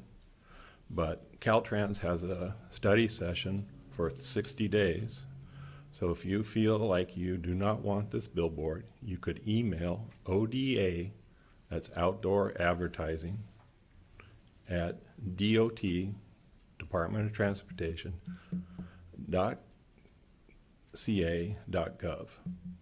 When you submit your email, you should say that the applicant was Outfront Media, and you'll have to tell them that the application number is A12-3521. You know, tell them about your concern about freeway safety and 2 billboards that are over 65 foot tall with alternating LED messages every 4 seconds. Thank you. Thank you. Edward Trujillo.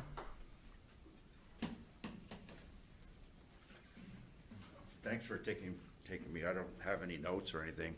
This is kind of a last minute thing. I'm also a graduate from Los Amigos. What year did you graduate? Do you know? 1982. Oh, okay. Don't know. But I think he's going to run for president. I like him. But anyway, my wife was really concerned about this. My wife is like, if you give her rules, make rules for her, she gets really agitated about following the rules, okay? So a couple Sundays ago, we went looking for trash cans. We went looking for trash bags, the paper trash bags, and we couldn't find any. But according to the rules, we're supposed to have paper trash bags, and we couldn't find any. So we don't know what the deal is about the situation of the recyclable. I know this is a minor thing, and I know that, but my wife wanted me to say that. I didn't really want to say it, okay? But my wife, like I said, my wife, you know, you give her a rule, she's like a Girl Scout. I mean, she just follows the rules. But anyway, I would also like to know what would it take to get like a keep clear sign in front of our neighborhood. We have through Bouchard and Slater, there's school kids walking along, and there's 2 streets that actually combined into one, being that someday they're going to finish our freeway, I believe. And now that we had the pandemic, it wasn't bad. The summer wasn't bad. And now that school season has started, I've seen 2 accidents, 3 kids got hurt. I don't know about the other accidents, and I don't live too far from it. I hear a lot of screaming. I hear a lot of agitated people, and I believe sooner or later there will be problems, because I'm surprised there hasn't been yet. So what would it take? I don't want to go door to door, please. Don't ask that, because people don't go door to door anymore, I don't think. Anyway, I don't like it. But anyway, what would it take to get like a keep clear sign in front of La Luna and Bouchard? It's close to Slater and Bouchard. I don't know what the restrictions are, but I'm guessing it's about 50 yards by what it is. But if you ever go by there, pretty much in the mornings, in the evenings, like when I came out here, it took me like 5 minutes to get out of my neighborhood, which isn't a bad timing. So I'm asking if you cannot decide, let me know what it takes. I'll have my grandkids go door to door or something. I don't know, but you know, I got a bad leg. So I'm just asking, please consider it. I don't think it would cost a lot to put paint, at least temporary till, you know, they get the freeway built. That's all I'm asking. Thank you. All right, thank you. I have no other requests to speak on unscheduled items. Okay, public comments on scheduled matters. Do we have any public comments on scheduled matters? We just have requests to speak on item number 9. Item number 9. Okay, so we'll take those when that comes up. All right, we'll go to the consent calendar. Consent calendar items 1 through 6 will be approved simultaneously with one motion unless separate activity or discussion is requested. Do you have any requests to pull any of the consent calendar? Yes, Mr. Mayor, I'd like to put number 4 and 5. Number 4 and 5. Okay. And I'd like to pull number 6. Number 6. Okay. Mr. Mayor, I would like to pull number 3, please. Okay. Everything. We have a motion on 1 and 2. I'll make a motion to approve 1 and 2. I'll second. All right. Okay, motion to approve 1 and 2. Any discussion? All right, let's vote. Items 1 and 2 pass 5-0. Okay, so first, item 3, amend the fleet management budget for increase in fuel costs. And Councilmember Reveau pulled this one. Yes. Would you please explain to us why is the increase in fuel costs? Yes, just that as you know, in your personal vehicles, sorry, good evening, Mark Sprague, Field Services Manager, Public Works. So increasing fuel costs, just the volatility of fuel prices going up and down. But also, again, as it was explained at the study session with staff turnover and institutional knowledge, last year when we changed the ambulance program, the ambulances now fuel up at our fire stations, and they're supposed to reimburse us on the back end. So there's just, when money moves around, we expend the funds before we get reimbursed. So there's just a shortage there. So when we come towards the end of the year, before we can get those reimbursements, we need these additional funds to help on top of the rising fuel costs as well. So it's kind of twofold looking into the budgets at this time. Well, I have no doubt because I, put fuel into my tank, and two years ago it was under 100. Now it's $150, Yeah. and the increase in fuel cost is obviously felt by everyone. Is that a large number by the police department, by fire department? Where is that those numbers divided to? We haven't really looked at it down by department. Overall, we look at the overall cost of the full fleet we have. So we have over 150 vehicles. We don't really break it down by department and usage, but I'd imagine probably police department, just because they're constant 24 hours a day with their cars running. My assumption would be it's the biggest would be PD, and then the fuel costs at the fire station, because they do bulk fuel. They fuel up at their own fire stations with bulk fuel. But it's a combination of citywide, all vehicles. Well, obviously, there are some police agency, like in Indianapolis, they have changed their entire police fleet into a Tesla Model Y. So they use electric vehicle now instead of vehicle that consume gas. I have brought it up a few years back to see if the city of Fountain Valley eventually changing newly purchased vehicle from regular fuel consumption to electric vehicle, but I guess we have to do so by 2035 anyway. Yeah, eventually we'll get there. And we looked at it when we did the changeover on the police vehicles to the new Ford Expeditions. We looked at a hybrid model with those, and not full electric, but hybrids. And when the police department went around and pulled other cities and did test drives and stuff, there was acceleration that's still not there, like the gas-powered vehicles at this time. So in the future, yes, I'm sure we'll get there, and then as technology gets better, it'll help with those as well. Well, I think if we don't do the hybrids, if we do full electric vehicle, then acceleration will be there. I guarantee you, it will be there. Yeah. So I will approve this item, but I think eventually we, as a council body, will look for a way to streamline this, expand, and eventually move into a full fleet. Yeah, we are. With our pool cars, we've looked at it in the past. We've switched, last couple of years, we've switched several cars over to full electric, and we're continuing to long-term planning. We're looking at more charging stations. We got to still add more infrastructure. So we've added a few stations at each of our main facilities, but we're budgeting and looking towards long-term planning, using AQMD funds to get additional infrastructure, so that if we have an entire fleet with 2 charging stations, that doesn't work for us either. So we also have to build the infrastructure ahead of time.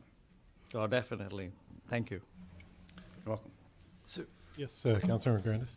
so I want to make sure I understand this. We're increasing the budget by 50,000 or to 50,000? And if so, why is it for this one PO 34? It's 2 things. Because there's a PO city we need to increase fuel for the bulk Okay, I fuel, got it. and then the total overall budget. Got it, because we're 16,000. That's right. Was police and So fire. with- That's right. With the so signature just authority going over 50. so if we add 50,000 to the budget, we extrapolate that over 20 years. We just added $1 million again to the 20-year plan. Well, hopefully fuel costs come back down for everyone. Yeah, but just that conversation we had earlier. Every item we look at now, you times it by 20. That's $1 million right there. Unless we can, at least $1 million, more than $1 million. You're right. unless we can all our fleet to EV, then Well, electricity costs money too, but I like the solar panels we have. We need more, so. Okay, I'll second if it hasn't been seconded Okay. already. All right, we have a motion and a second. Any further discussion? Thank you. All right, let's vote. Thank you. Item 3 passes 5-0.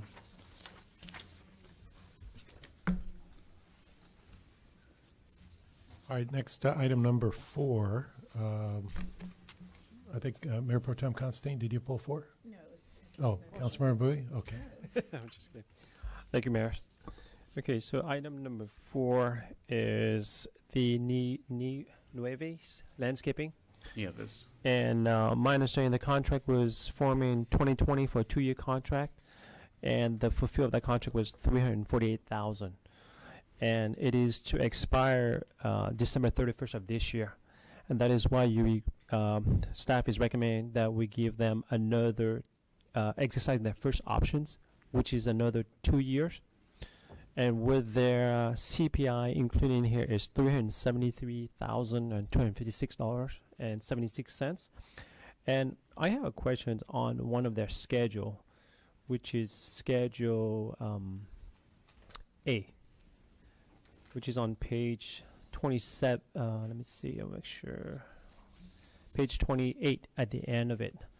The extra work contingency, it's another additional $30,000. From previous record in 2020 and 21, did they have the extra work contingency? Yes, they've always, our landscape contracts have always had the extra contingency work. So it sounds to me that whatever the contingencies, they always utilize it, all of it. For the most part, yeah, and that's to fill in extra as medians get ran over, stuff dies, it's to replace all of the plant material. Okay, have we looked at it, because we're looking at 373 for the next 2 years, right?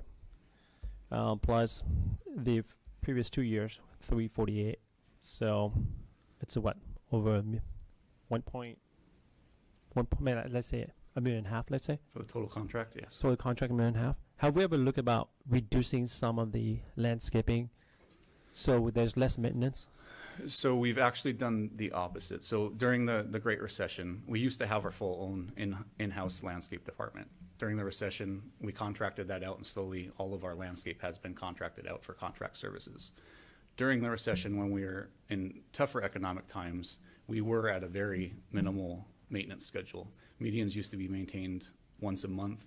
The sidewalks used to be maintained once a month. So slowly, from city managers and council's preference, we've increased frequencies, which is why that cost has been going up a little bit. But with this new contract, we're at where we'd like to be at with staffing-wise and frequencies. But at the council's pleasure, we can cut that back again. That's just more weeds and more overgrown plant material. It looks like a director has something to say. Yes. Good evening, Mayor and members of the council. Thank you for the opportunity to speak on that. And I totally concur with what Mark Sprague, our manager, have said. But one of the projects that was proposed as a part of our last CIP project was drought-tolerant landscaping renovations. That includes renovating a lot of our turf in the medians and also turf in our facilities to replant them with drought-tolerant landscaping, which also tends to not only conserve water, but also requires less maintenance. Obviously, that requires an investment up front, but long-term, it will reduce the cost of maintenance. However, as we were budgeting last year, it does require general fund contribution, and that project was eliminated. Another benefit maybe council may consider maybe during mid-year is that MODOC, Municipal Water District of Orange County, is offering, is it $3 or $4 per? It's now they upped it to $4 per square foot of removing turf. So we could take advantage of that that grant as well. And they also will assist us with some of the landscaping palette. So that's something that council could consider during mid-year. Yes, it's an upfront cost of investment, but it will help us conserve not water also, but also maintenance cost in moving forward. Yeah, I think I'll like that would explore that avenue, providing get the support from the council. I think that's a great way of, watch a budget, Absolutely. especially when who knows down the future that the state's going to implement us to cut down the water, right? Mm-hmm. So whatever effort we try to water all this year, it's going to die out anyway, Mm-hmm. right? Yep. So it will make sense to go in that direction, Yep. to cut down the costs. Turf was actually prohibited since 2014 drought. City just did not took the initiative to take the turf out in our medians. So we should seriously consider removing the turf, especially in the medians, because we hardly mow them, Right. because we are keeping the trees healthy, but the state said that for conservation effort, we should not be watering artificial. They call it a non-functioning turf. Yeah, if you could bring those, proposals back to our city and the costs, but I think it will be more beneficial to the city in the long run. Thank you for that directive. Yeah. I think we should discuss this on Thursday. This should be one of our topics that we go through. Absolutely. Well, Okay. bring that up. I also have some cost estimates that was prepared during the budgeting time, but it was pulled, obviously. Yeah, thank you. And I want to add one more comment. So this contract typically is now over into December 31st, right, of this year. So let's say if we run an RFP now and we get the RFP by, we have to tell the deadline is December 15th. Mm-hmm. Will it serve as a benefit? For example, if another company comes in, $30,000 lower, it's $30,000 less we have to pay out. But if we don't have anybody, then of course we'll continue with this. Company. Actually, if we go back to the staff report, when we solicited for the RFP back in 2020, we received 9 proposals, and we thought that DFS provided the best option for what we needed and at the most cost-effective rate. And they did not even take the full CPI. They actually took the discounted CPI. So I think they enjoy working here and working for us. And the reason why we are bringing it to council for extension is because they've done a good job, and we wanted to give them an opportunity to continue to do business with us. Okay. All right. Thank you. Thank you. So, any councils have any more questions? comments? If not, any comments? If not, Do you want to but yeah, move it? all right. So, let me read next. So if there's no comments, then that we approve. Let me read the exact language here. Move we approve item number 4. Yeah, making sure they approve it. I'll second it. All right, a motion and a second. Let's vote. Item number 4 passes 5-0. All right. Okay. Let me figure out where I am. Okay, item number 5. Yeah, is, item number 5, which the is CSG consultant. CSG Consultants. Yes. Did you pull this one too, Councilmember Bowie? Yes, sir. Okay. Good morning, or good morning. Seems like morning. I've only been here since 6, but good evening, Mayor and Council. Good evening, Michelle. Thank you. I have a questions on this. I received a report that it looks like the permits over the year from 20 to 21 and 21-22 to 2023 to current date, it appears the permits applications for the fire department seems to going down each year, according that I just received in my email. Application-wise, the dollar collect. Well, it's based off of each plan submittal, and it's based off valuation. Mm-hmm. So in the year 2020, 2021, we had a lot of plan submittals, correct? And it's based off values. So it depends on how many plans come into the city and how elaborate these plans are, and it's all based off that. So I have no control over that. It's what the people are bringing to us to do plan check for. So it's based on the value then, not the actual number of. Correct, Okay. and it's based off how many plan checks we get. So some years we have a lot of building, and some years we have less. Okay. In terms of, this is the amount that we're asking, which is $61,725 for SCG, right? For the amount they're asking for the contract, or renew it. Well, the renewal rate is the $50,000 a year, which I only spend when we actually get a plan. we send it out to CSG, and they're on an hourly rate. So if it takes them an hour to do a plan check, they send it back to me. We review it. But if there's like corrections, right, we have to send it back to CSG. So it depends on each plan. So if you look at 2020 and 2021, I collected 97,000. CSG, I paid them 57,000. So the difference is 40,000 in the black for the city, and that would include my salaries, the building department touching it, your finance people touching it, me going out doing inspections, or my inspector in-house will review the plan, make sure it meets everything that we want in the city, right? And we collaborate with the planning department, and then we go out and do inspections. How many inspections depends on how fast they comply. So that's how we do it. And the contract with this company is also to expire December of this year? Yes, looking at it, I should have probably planned it well. I probably should have done it a fiscal year with their actual agreement. So I actually have money in the budget all the way till June. I still have $40,000 I haven't spent. But unfortunately, it expires in December. And so I thought I would be able to just extend their contract till the money ends, right? Because I have it all the way in my budget till June. So they're on a calendar, and I'm on fiscal. That didn't work out really well. So I'll probably have to adjust that next time, is, you know, have them be on from June to July like we are, and adjust it like that. Okay, so your department worked with this consultant. Are you satisfied with their turnaround time? Oh yeah, they've been really fantastic. I actually took about 7 bids in 2019, 2020, and they were the lowest. Most of the other ones were about $30,000 to $40,000 more. And a lot of cities and the Orange County Fire Authority, we all use CSG, and they're mostly like retired people from the fire department or planning department or building, and we have a good rapport with them. And they do meet our 10-day turnaround. Usually it's sooner. Okay, I don't have any questions unless... So this is a break even for the city, right? We don't make money, we don't lose money. We charge for the permits, we pay to have them done.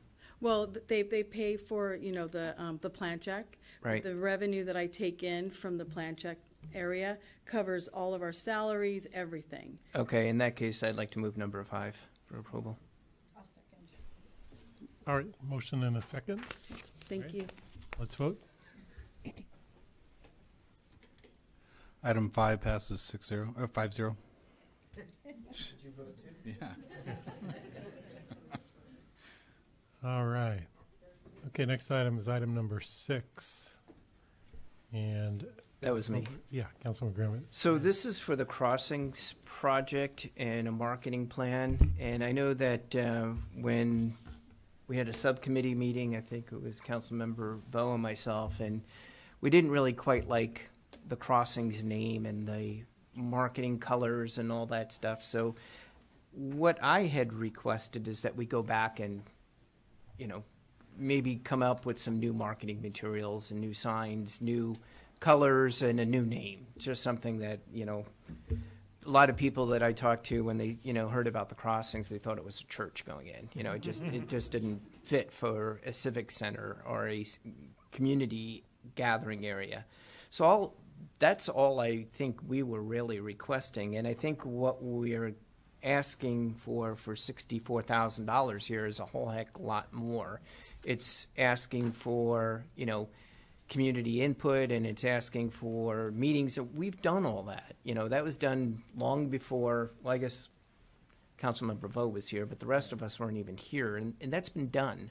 And I don't expect anything quickly to happen in the Crossings area, just with the amount of different owners. I'd like to see maybe we scale this back. You know, the gas was, we didn't talk about that. That's another $500,000 over 20 years. This is $60,000. That's another, you know, 600, 700. I mean, it's all adding up. So this is something I think we're getting maybe a lot more than what we intended. I don't know, Councilmember Vo, what do you think? Well, I believe that when you and I was on the ad hoc committee and tried to come up with a alternative meaning for the crossing, we just go back to the consultant and we're looking for some update. Would that update request a $63,000 needed? With the consideration for the budget study tonight, I don't think we are there yet, Councilmember Grandis.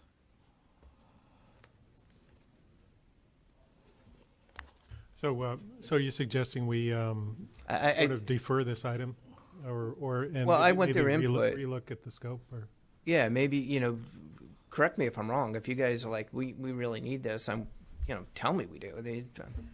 So I don't tell you guys what to do. We're talking here. if I may chime in, Please. we did get direction from City Council to rebrand the Fountain Valley Crossing specific plan. When it comes to a rebranding project, it is very important for us to get feedback or interest from the stakeholders within the community. What are your interests? Where are we heading? So the consultant can collect all that information and come back to you with some option for the committee consideration, and we would present that information to the committee, and committee can go ahead and select. When it comes to marketing, there's substantial time that needs to be invested in order to come up with a brand that the city council, the community, the property owners within the crossing specific plan, what the interests are, what the vision is, in order for us to arrive to some option for our elected official, which we received direction to move forward. And that's the reason why we went forward with a bid proposal. And then there were 3 vendors that submitted the proposal. And right now we are bringing before you, in addition to the fact that staff did negotiate with the current vendor to bring the cost down, there was one vendor that submitted a $200,000 project for this particular item. And so Omar was heavily involved in taking the lead on this, so Omar can go ahead and share his perspective in that process and his understanding. Sure. No, good evening, Mr. Mayor, members of the City Council. So yes, our understanding was that the City Council wanted to rebrand the crossings area. I've been through a rebranding before. It's a significant amount of work in terms of meeting with all the stakeholders, trying to create an identity for the area, trying to understand the dynamics of that area, and trying to create a name and a logo and a tagline and marketing materials that match the community's feeling and general understanding of that area. So the crossings, from what I understand, didn't hit the mark. And so this would re-engage the community, the property owners, the council, and interested stakeholders, the business community, to create something that reflects more properly our feeling and understanding of that area. So we're trying to create a place there, and this would try to match our vision for what that place should be. And so that does take some effort in terms of coming in with ideas, and people far more creative than I am in terms of creating catchy names and phrases to kind of figure out what that should be. So we had an RFP process. Our purchasing officer assisted us with that. We received 3 bids. We believe this to be the best one. We were getting a senior official in the organization that's very well experienced, as opposed to the lowest bid, which was a junior person kind of bringing on board. So we thought this would be, if we wanted to rebrand the area, this would be the proposal that hit the mark in terms of what our expectations would be. Okay, well, I appreciate the feedback, and I want to apologize to both of you, because I broke my number 1 rule that I do with staff, and that is if I'm going to pull something in advance, I always let staff know and tell them what my concerns are so that you're prepared to come up here, and I did not do that on this occasion, so I am sorry for that. I should have given you a little bit more heads up. I think, yeah, so I don't know. What does the rest of council think? I think we need to do something. I just thought it was a bit more than maybe what I was expecting. That's all. I have a question. Can we use non-general fund dollars to for this effort? I'm not aware of any funds that we could use that wouldn't be general funds for this. What about the, don't we have money left in the old redevelopment pot that, I'm not aware of any that could be used for this, but we can look into it. But I'm not aware of any at this point. because it I don't know wouldn't if the be city kind of manager is. redevelopment. Well, didn't we use it for the, the original specific plan?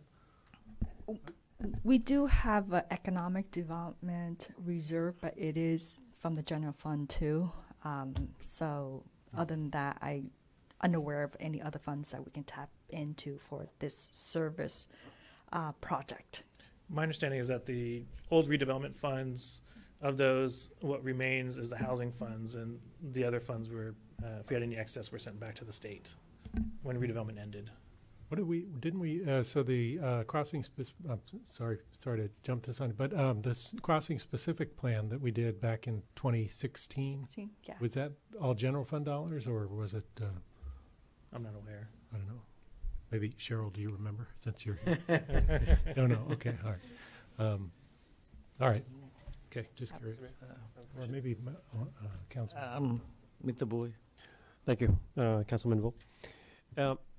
Questions. You mentioned that, like Councilman Grant mentioned earlier, I didn't expect to be 63,000. Although you did the RFP, you did mention that was the lowest bidder.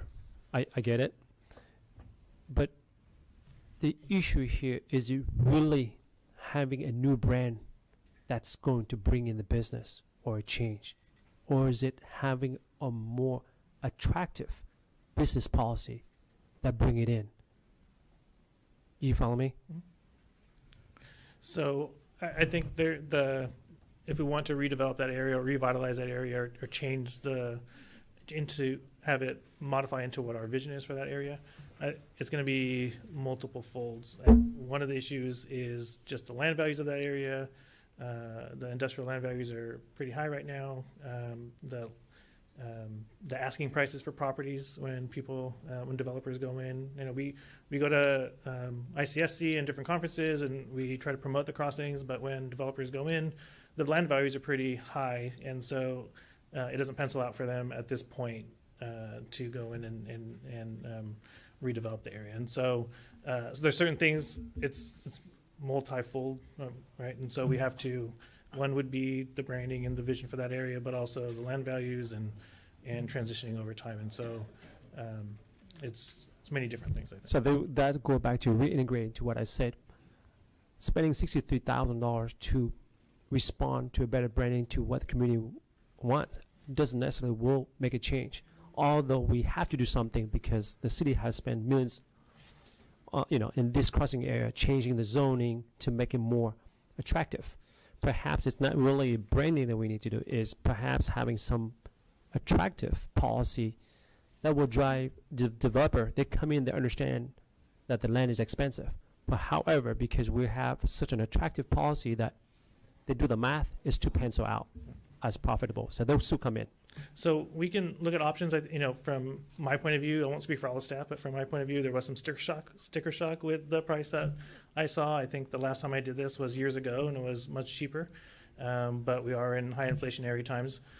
I think what we can do is, over time, the plan is to meet with more developers and really take this to market, right? So here's our specific plan.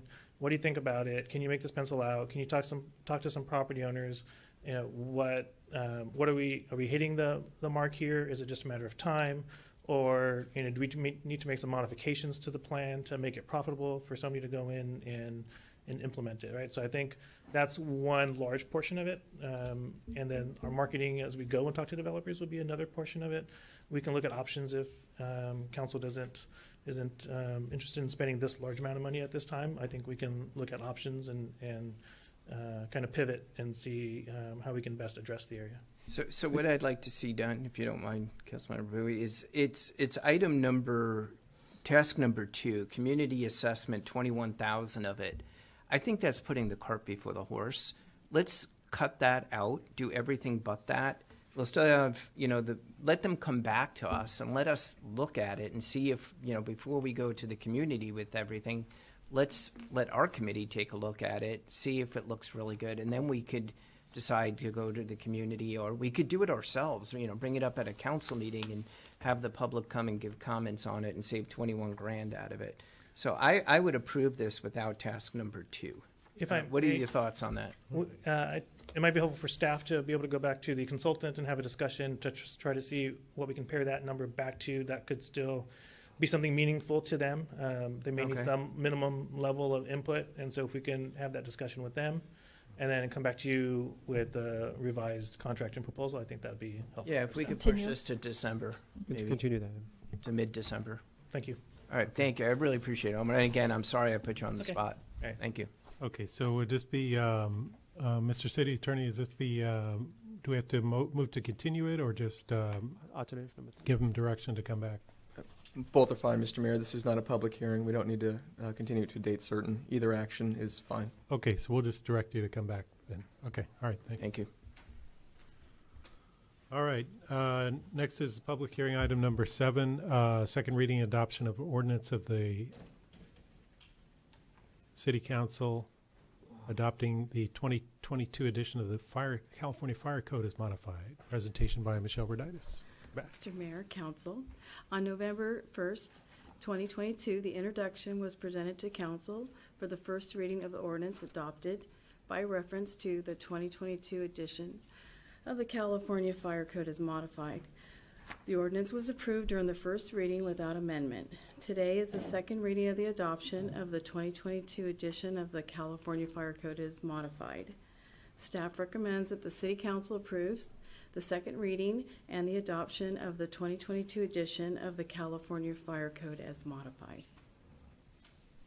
Thank you. Any questions from the council? No? Okay, I'll open the public hearing. You have any comments on this item? We have no request to speak. All right, I will close the public hearing. All right, what's the pleasure of the council? Mr. Mayor, I move that we approve item 7. I'll second. All right, motion and a second. Let's vote. Item 7 passes 5-0. All right, next item 8, public hearing to adopt an ordinance repealing and reenacting portions of Title 18. Presentation by Derek Doggett. Okay. Good evening, Mayor, members of City Council. Thank you for the opportunity to provide an overview of the Fountain Valley code adoption process. So during the 2021 code adoption cycle, California state agencies reviewed the most recent editions of the national model codes and standards and made amendments and additions to the parts of the California building standards codes, which is commonly referred to as Title 24 of the California Code of Regulations.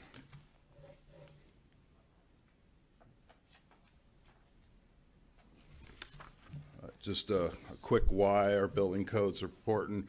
I provided some examples of why building codes are necessary from past disasters. One of the best ways that we can safeguard our community against natural disasters is to adopt and follow up-to-date building codes. Building codes are minimum design and construction requirements to ensure safe and resilient structures.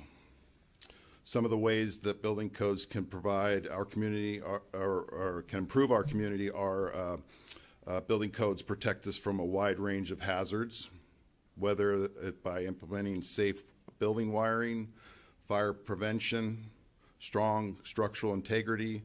With up-to-date codes, we are more protected from these hazards. There was a 20-year study by FEMA that showed that modern building codes have avoided at least $132 billion in losses. You can trust that buildings built to the latest codes are keeping up with the latest findings and advances in technology. The 2022 codes started with the 2021 ICC codes that were developed and published by the International Code Council for worldwide use. These codes are then amended by the California Building Standards Commission in Sacramento and are called the Title 24 Code of Regulations, which include 12 parts. The codes are updated and published on a 3-year cycle, and local jurisdictions have the opportunity from July 1st, when the codes are published, till January 1st to make their local amendments. And these amendments are based on climate, geological, topographical conditions. Local amendments may be more restrictive only, so we can't make anything less restrictive in these amendments. The ICC provides training and certifications to these codes, which staff is ongoing at this time.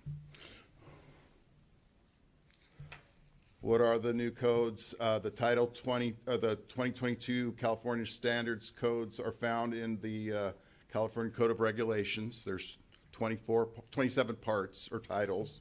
Title 24 will become effective on January 1st of 2023. So there's examples of the 12 different parts, which include all of the different code books.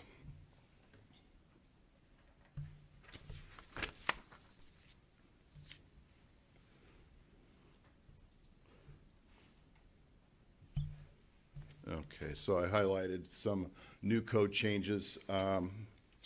With the expected increase in the retirement age of residents over the next decade, these new provisions, specifically the age in place and fall prevention requirements, were put into the California Residential Code.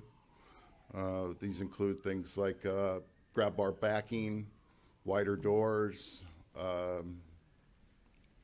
convenient heights for electrical outlets and switches. This is the first iteration, so this is a new provision for us.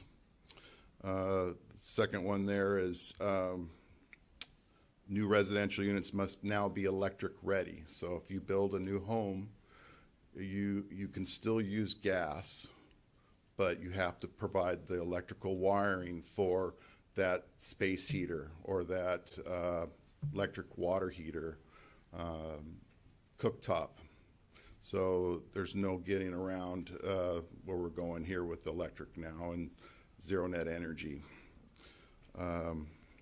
Also, the non-residential buildings are not excluded from these requirements. Now we're looking at buildings with solar, PV solar, and also battery backups. Multifamily developments, hotels now, according to the green building codes, will have to provide EV-ready spaces. If you have more than 20 units, you actually now will have to provide the actual chargers there. So this is a new change for us in the California Green Code. The local adoption, the California Building Standards Codes, California Code of Regulations, Title 24 incorporates the latest editions of the Model Code, applies to all occupancies throughout the state. The adoption and amendments of the local government must provide a more restrictive building standards, provided that the findings are made, and these are based on local climatic, geological, or topographical conditions.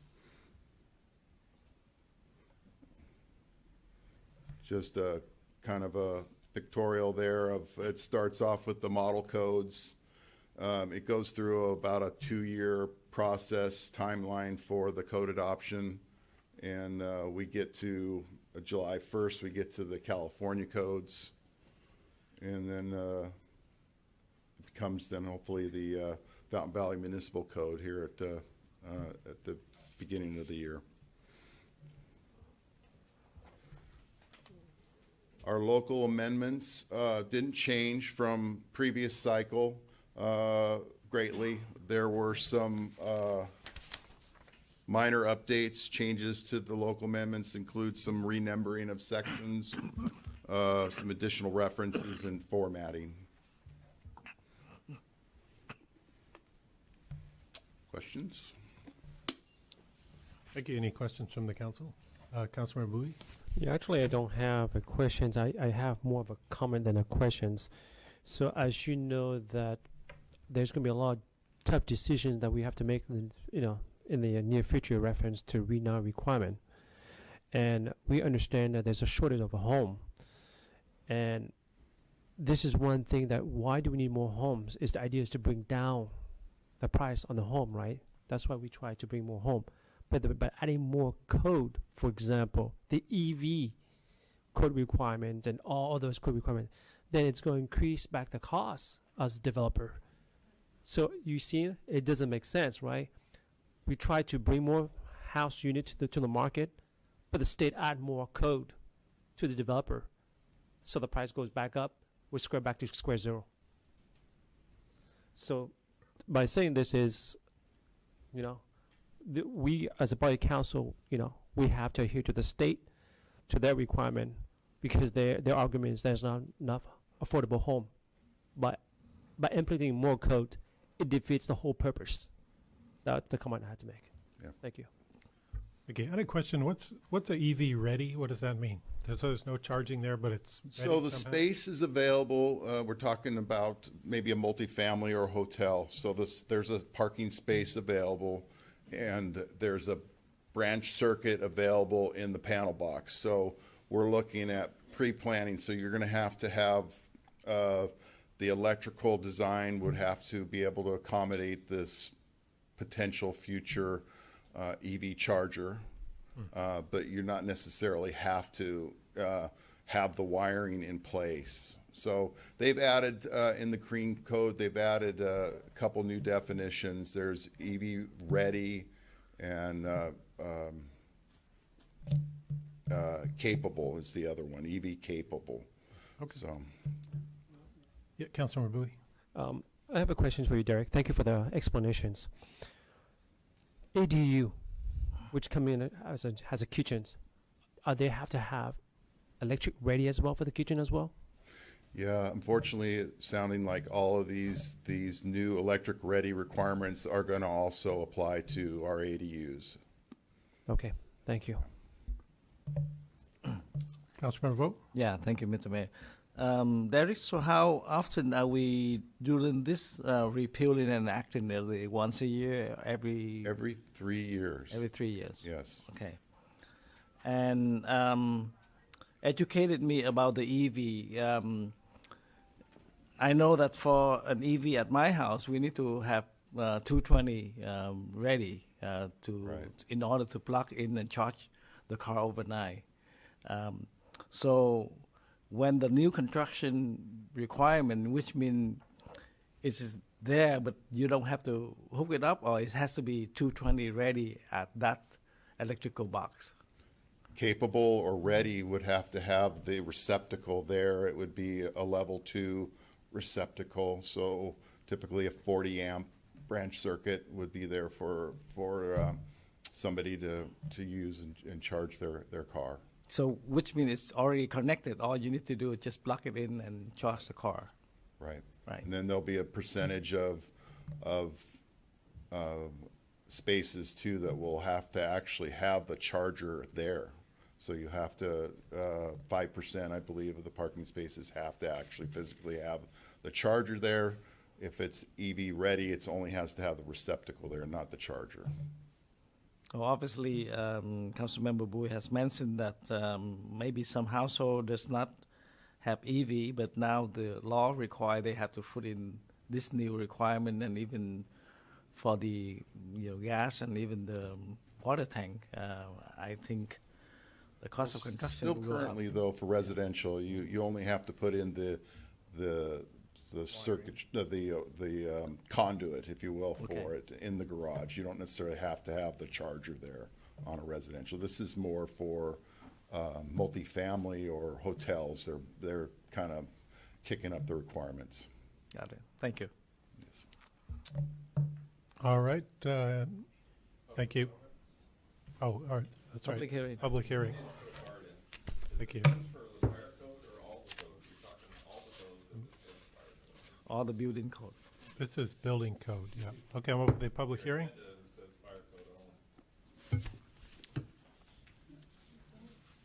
There's different items There's, on the there's agenda. two. We're on item 8. Yeah, item 7 was the fire. Item 8 is building. Okay, we'll close the public hearing. All right, what's the pleasure of the council?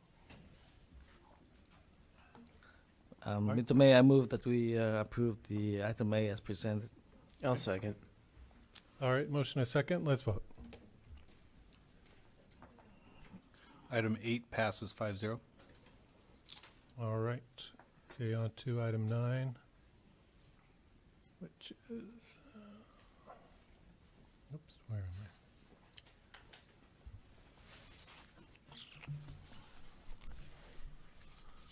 Item 9, public hearing and introduction code amendment 1906, amendment to section 2.9 of the Fountain Valley Crossings specific plan, presentation by Matt Jenkins.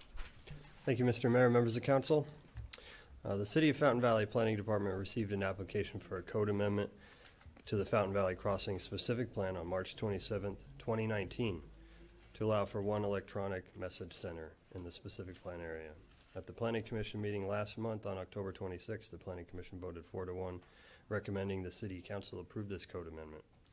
Staff recommends that the City Council conduct the public hearing and perform the following tasks. Approve a resolution approving a mitigated negative declaration and mitigated monitoring and reporting program in accordance with the California Environmental Quality Act. Introduce an ordinance approving Code Amendment 19-06. And introduce an ordinance approving a development agreement with the City of Fountain Valley and Becker Billboards for the construction of a new 73-foot tall electronic message center with 2 displays. The current request submitted by Becker Billboards is for a code amendment to section 2.9 of the Fountain Valley Crossing specific plan to allow for the construction of the sign with 2 displays on private property located at 18375 Euclid Street.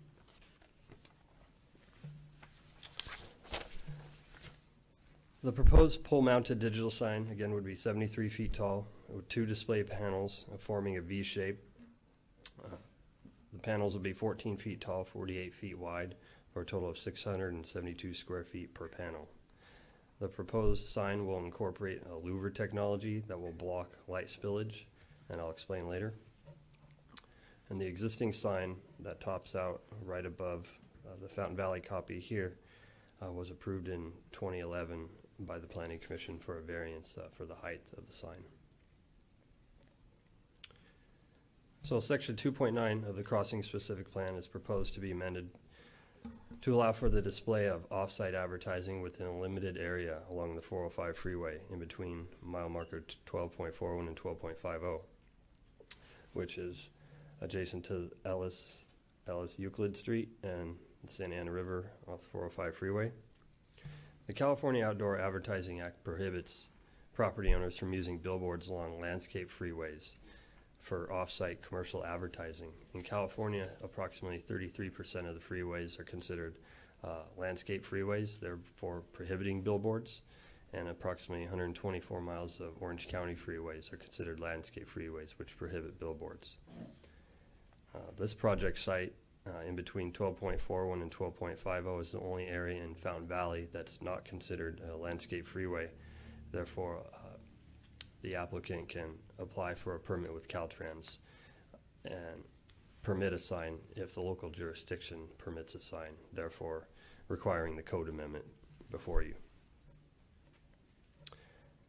As I mentioned, the louver technology, these are like a baffle system that absorb light from the LEDs and prevent passage of light in a protected direction. And I have a couple of videos that illustrate that louver technology quite well here.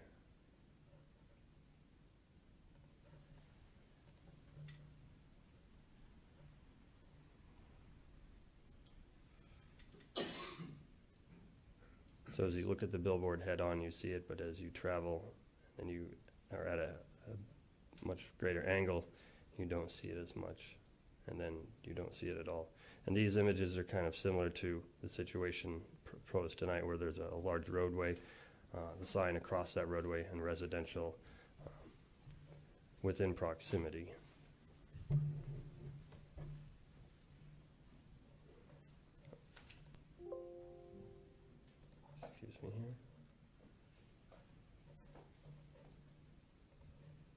second video actually shows a large roadway, like a freeway, in between the sign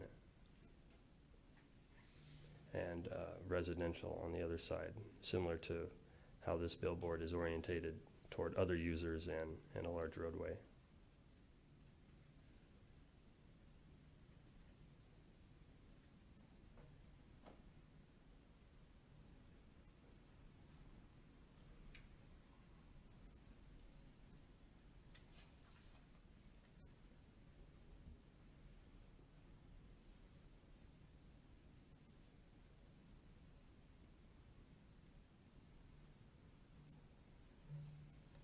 So that concludes that video, and this is a close-up of the louver technology, and this graph indicates the amount of light in any given direction, and it measured at certain points from that sign.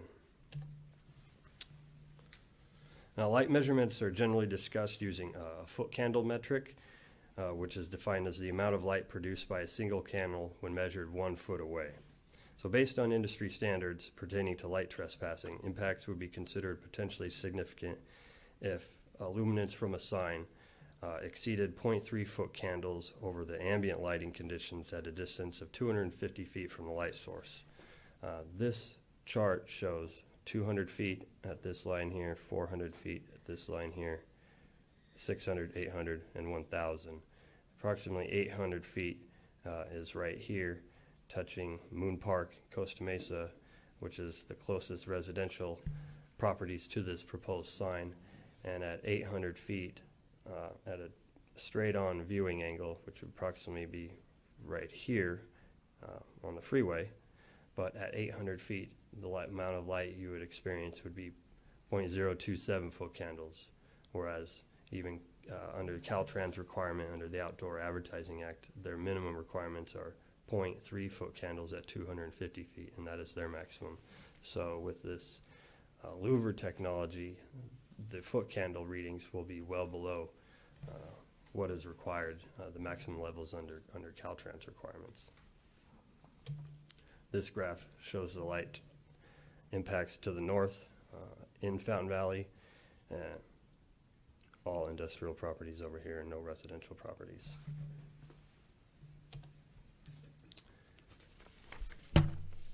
And this image is rendering before and after of the proposed sign. This is looking northwest in Costa Mesa at Moon Park and the 405 freeway back here.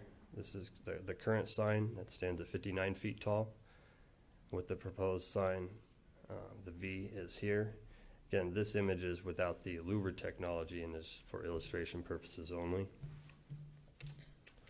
There's a larger image of the proposed billboard looking from Moon Park. This is looking at the billboard south along the river trail, the Santa Ana River. This image is from the Euclid or Ellis southbound on-ramp to the 405 freeway. This picture is taken by myself earlier this year in April, looking northwest towards Moon Park in Costa Mesa, towards the approximate location of the sign, and that sign would be behind here, behind this very large tree. And this, again, is an image. This is the approximate location of where the sign would be, again, looking from Costa Mesa, looking northwest. This is a picture I took today of the sign. It represents the extension of the freeway wall, and it looks like most exterior work is completed by Caltrans. You could see the top of the existing sign at 59 feet right here, and good to note that there is less vegetation than the April picture, being we're moving into the winter months. So you can see the existing sign here, so the proposed billboard would just be on top of that sign. And I tried to put the proposed sign against the picture I took today, what you may see if you could picture this. This rendering was taken many months ago before the construction of the freeway wall.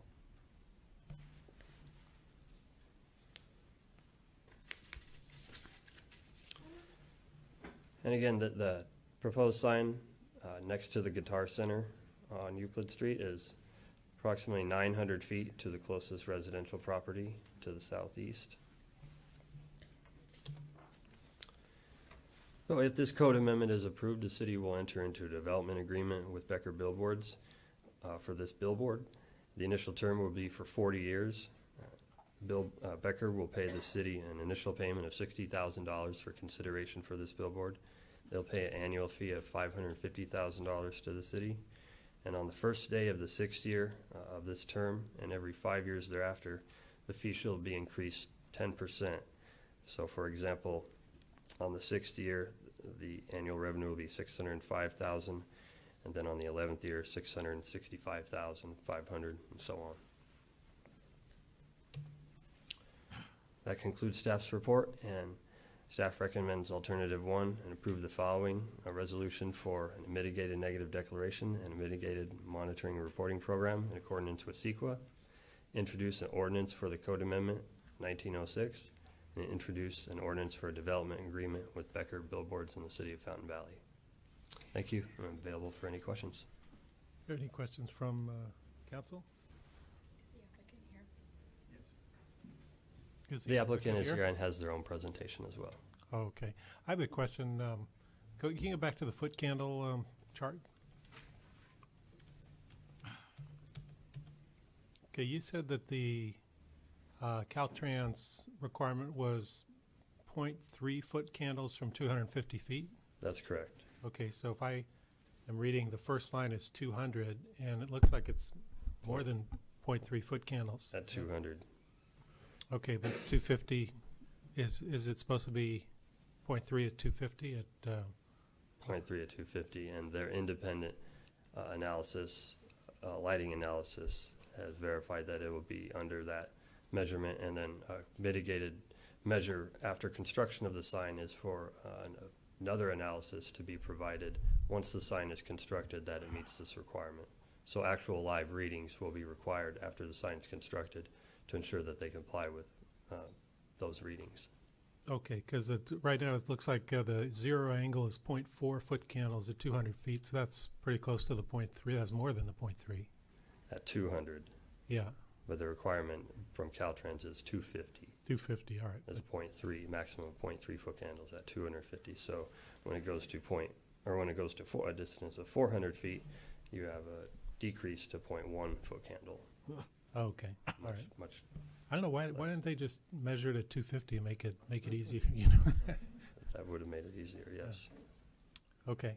And then I have a question about the term. I'm a little concerned with the 40-year development agreement term. It seems a little bit long for me. I think the one across the freeway is 15 years with a 15-year renewal term. Is that right? Is it? Yes. Okay. Yes, sir. The one on the city property is for a shorter term. Okay. So if you wanted to match that, we could address that with the applicant, or if you wanted to keep it with 40 years, we could do that as well. Okay. Do you have an opinion on it, or? It's at the pleasure of the city council in terms of how long you would want to lock it in. Okay. All right. Thank you. Okay, so I guess, should we hear from the applicant next, or public comment first? Probably best to hear from the applicant next, Mr. Mayor. Okay, all right, the applicant's here. Come on up.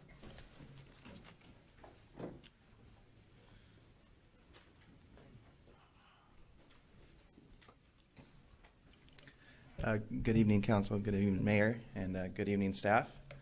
My name is Joseph White. I'm the applicant for Becker Boards. We originally submitted this project back in April of 2019. We've been working with staff on this project, and we also helped push the city project to RFP. We thought that both projects running at the same time would be beneficial because obviously putting out a billboard to RFP would create the best opportunity for the city to generate money from that. Once that was completed and the city knew what the sign was worth at the city project, we pushed forward with ours, and in negotiations with staff, which I'll admit they did a very good job, the city came out very victorious when you compare it to other billboards in and around Southern California, and quite frankly, in and around the rest of the United States. So this is a great opportunity for the city to generate a source of income from something that has zero impact as far as it doesn't require police, it doesn't require fire, there's no sewer, there's no water. The only impact that it has is blight. And the only blight that it's affecting is traffic traveling along the 405 freeway. So our billboard is, as we mentioned, it's 73 feet high, slightly taller than the city project. The mitigated negative declaration that we had through implementation of feasible practical measures, there will be no impact from our billboard. We've gone a step further since we originally submitted this and since the CEQA study was done, which is the implementation of the new technology, which was demonstrated today, which was the louvered technology. From the beginning of this project, the main complaints that we received came from the potential impact to the Costa Mesa residents, which we listened to, we heard, and we did our very best to address it. When we were presented with the louvered technology from our digital manufacturer, we knew right away that this would be a great fit for this project. So that was something that we thought has been very beneficial. The sign is not visible to any Fountain Valley residents in the future. If there are any developments that take place within the Fountain Valley crossing, they too will not be able to see any light pollution from the billboard because of louvered technology, as you're able to see from the video that was demonstrated. So our offer, as most of you know, is $550,000 per year to operate this billboard. Our term that we had proposed was 40 years. That matched our private lease agreement. And yes, I understand it is 10 years longer than the city agreement, which we can certainly agree to a 30-year deal if that's more favorable to council. But we did the math on the 40 years. The total amount of payments to the city that would be generated from this billboard was to be $31,448,692. We can go to the next. Oh, I do it. Okay. Oh, there we go. Fancy. So this is our overhead, which is what you guys saw. It's right on the edge of Fountain Valley. As traffic travels along the 405, I would be very surprised at how many residents within your city would be able to pinpoint the beginning or the ending of your city there. So absent a Fountain Valley crossing identifying logo, I don't even think that the residents traveling along the 405 would know the billboard's actually in Fountain Valley, which I think the impact of the city is lessened by that. Here's the image of the sign. So as we pointed out, this is an existing on-premise sign that received a variance because the staff recognized that despite the height limitations that were put forth for this project, the fact that the freeway is elevated at this location, a variance was granted to raise the height of the sign, and that's the same reason why we would need the additional height for our billboard. You know, as we've mentioned, or as Matt mentioned, this is the only location along the 405 that is a non-landscape freeway, which means even if the city were to grant another approval for another billboard along the 405, Caltrans would deny that because it's within a landscape freeway. So that in turn gives protection to the residents and obviously the city council here that in approving this, in order for another billboard to be approved after ours, number one, there'd have to be an ordinance change to allow another billboard, and number two, there would have to be a change in classification of the Caltrans landscape freeway. Just an overhead. Here's the view of the sign as it is today. This is the view. You guys saw images that Matt took. These were images that I took that were closer to where the residents are viewing them from. You know, I understand the pictures that were taken were all taken at the edge of the park, but I think the impact of the sign, if there was one, would be if it was impactful to the residents. And as you can see from these pictures, and I identified them with the stars that you can see there. You can't see the billboard from any of these residents. Not only that, since these pictures were taken, there's been a 15-foot high Caltrans screening wall that's been built, and then you add in our louvered technology. And in my time that I've spent in the neighborhood, which has probably been 10 times over, I really don't think there's going to be any impact whatsoever from this billboard, and certainly not greater than having a freeway next to them and or all of the high tension power lines that run along the Santa Ana River. This is the louvered technology. I think the videos tell the story.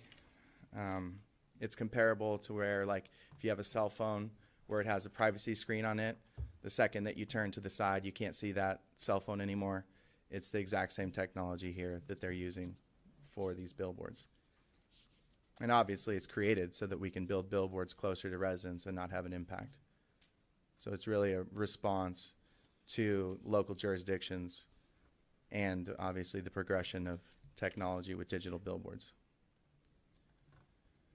So to summarize, our project, again, submitted in April of 2019. We've worked very closely with staff. We've heard, the residents' complaints. We've done our very best to address each and every one of them.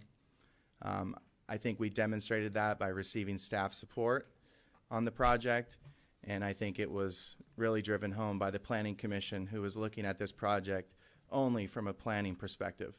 And it had nothing to do with the financial aspect of it.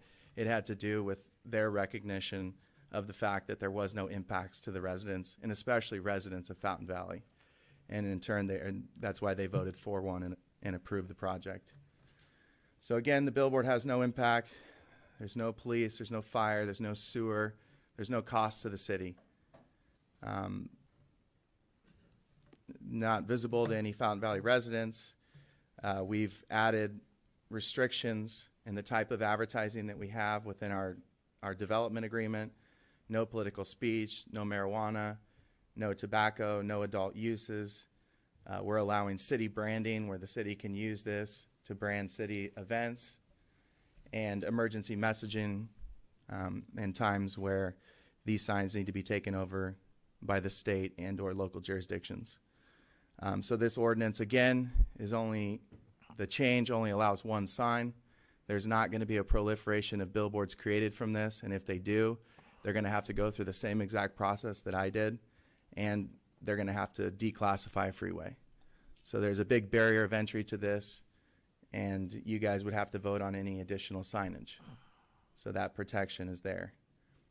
And again, the impact of this project, as you guys had your budget committee meeting before this is going to create, if it was 40 years, it would be $31,448,692. And again, no cost to the city. So with that, I'm open to answer any questions you may have. But obviously, we've worked very hard for this project, and we've seen it as a perfect location for a billboard. And given the financial benefit to the city, I personally see this as a no-brainer. But obviously, I'm here to answer any questions you may have. Sure. Any questions from the council? I have several, but I'll wait. Anybody else? Oh, go ahead. Okay, so first of all, as far as campaign contributions, have you written any campaign contributions to any of our city council members while working with the city? I don't remember, actually. It's been 3 years. Not that I recall. Okay, well, your name was on the check. Okay. So why would you believe that people would not Just for know? the record, I have not received any campaign contributions. Okay. So, Mr. Becker, why would you believe that people would not know that the billboard is in Fountain Valley, especially if they're coming from south, traveling north, they pass the Hyundai building? Where would you imagine people might think that they are when they see this billboard?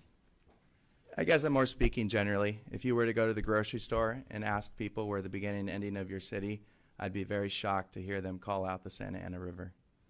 Oh, well, people really know where they are when they're in Fountain Valley. So, Gosh, I have so much here.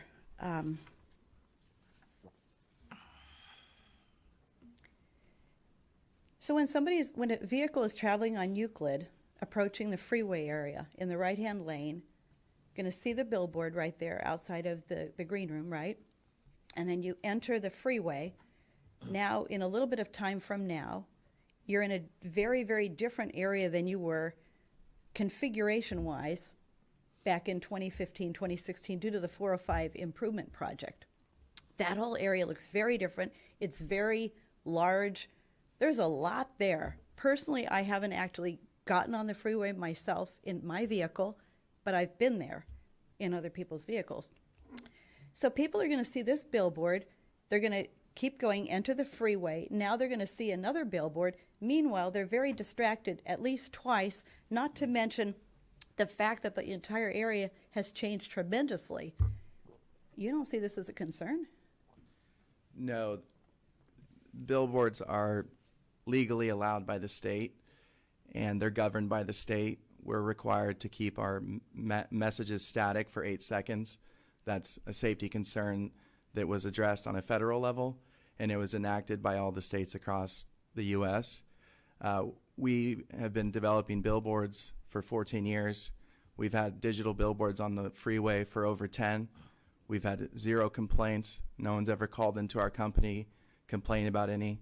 The only time we've ever had issues is in a hearing like this, and once the billboard is built, we never again hear from anyone on them.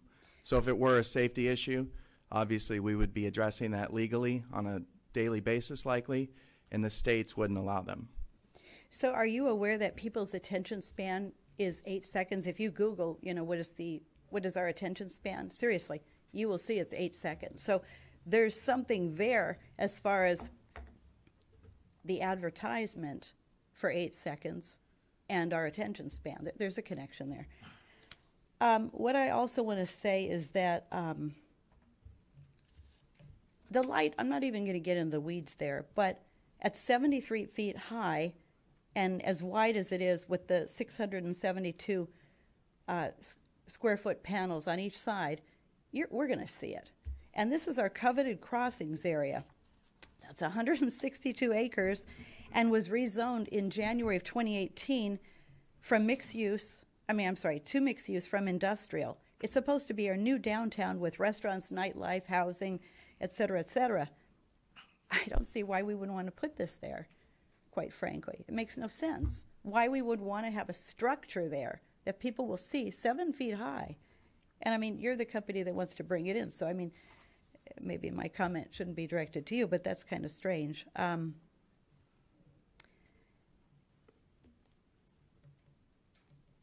Let's see.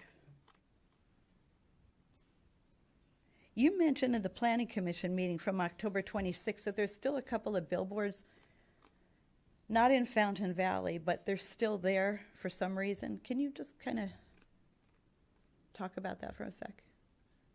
Yeah, those are in Westminster. Those were built in a redevelopment and for the redevelopment agencies to increase tax dollars to local jurisdictions. So technically speaking, those are on-premise signs. So they're meant to advertise products sold within the city of Westminster and direct traffic from the freeway into the city. But we don't own any of those. Okay. And that's just legal research that I know. Why it's not being enforced, I have no idea. But so do you pay any taxes? Does your company pay any taxes to the city on this or to the state for the billboards? we will pay taxes to the county. And then, yes, the development agreement fee pays $550,000 in year one and over $31 million over 40 years. Okay. Let's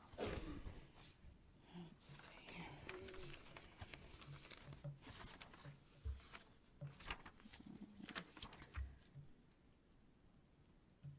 I might have more. I'll have to find it if that's okay. All right, thank you. I had a question. Can you explain how the auto dimmer works? Like at night, I understand it's not as bright as during the day. Yeah, the dimming technology, obviously during the day, it's at its brightest point because it needs to be lit up bright enough to be lighter than, I guess, what the sun is. But at night, all of the digital billboards have auto dimming technology that they come with. And there is measurements that are done by the states. So if someone were to drive by a digital billboard and they were to feel it was too light, right, or too bright as they drive by, they can reach out to the state. The state will come out and do an independent lighting. They have like a knit gun that they'll go and they'll do an independent study on your sign. And if they find your sign to not be dimming correctly, then they'll issue you a notice saying that your sign's too bright. Typically, they just call you and we fix it. And that's all done remotely. And if there is an issue with brightness, that's something not working correctly with the technology of the sign, and we would quickly fix that. Okay. So we too, don't want our billboards too bright because you can't see the ads. Right, right. Okay, that's all the questions I have for you. Yeah, Councilmember Grandis. So how many billboards like this do you have in Southern California? I believe we have... Ballpark. Yeah, 15 faces of digital. How many times have you been sued for liability in an accident? 0. How many times in the country have you been sued for liability in an accident? 0. And one of the candidates during the campaign was talking, I think it's fairly minor, about electrical cost. Who's responsible for the electrical costs? We are. It would be an independent meter, and we would pay our bill. I figured. Yeah. Okay.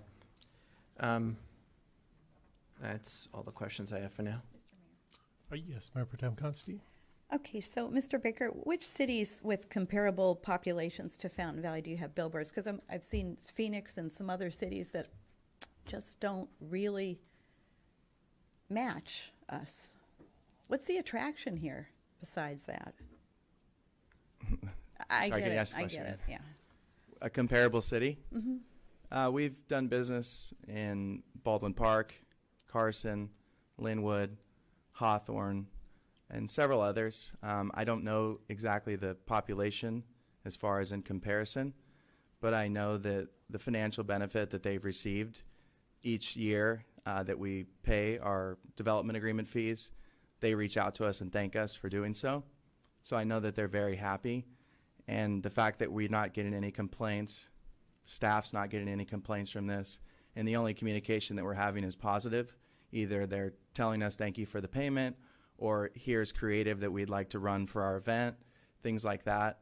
All of our communication has been positive. All the feedback has been positive. So, what drives me to do it is I see the benefit that we create for our landlords. I see the public-private partnerships that we create with cities. And, of course, we're able to create advertising and hire employees and grow a business. And that's what every day I wake up and I'm excited to do. So it's a mere $63 an hour to the city, though, which turns into $550,000 a year for the first term. Thank you. Thank you. I believe it's not Mr. Becker. It's his last name's White, right? Is that okay? Yeah. Okay. Yeah. All right. Great. I guess we'll hear public comments now. Thank you. Do you have any requests to speak? I'll open the public hearing. Yes, we have a few requests to speak. We have 5 in the room and 2 on Zoom, so we'll start with the ones in the room first. Evan Jorgensen. Well, let's start with Zoom this time. Let's You want to do switch Zoom? it up. Yeah. Oh, okay. Switch it up. Hopefully they're ready. See, the first speaker on Zoom will be Daryl Myman Brown, and I asked you to unmute Daryl. Can you hear me? We can hear you, Daryl. You have 3 minutes. All right.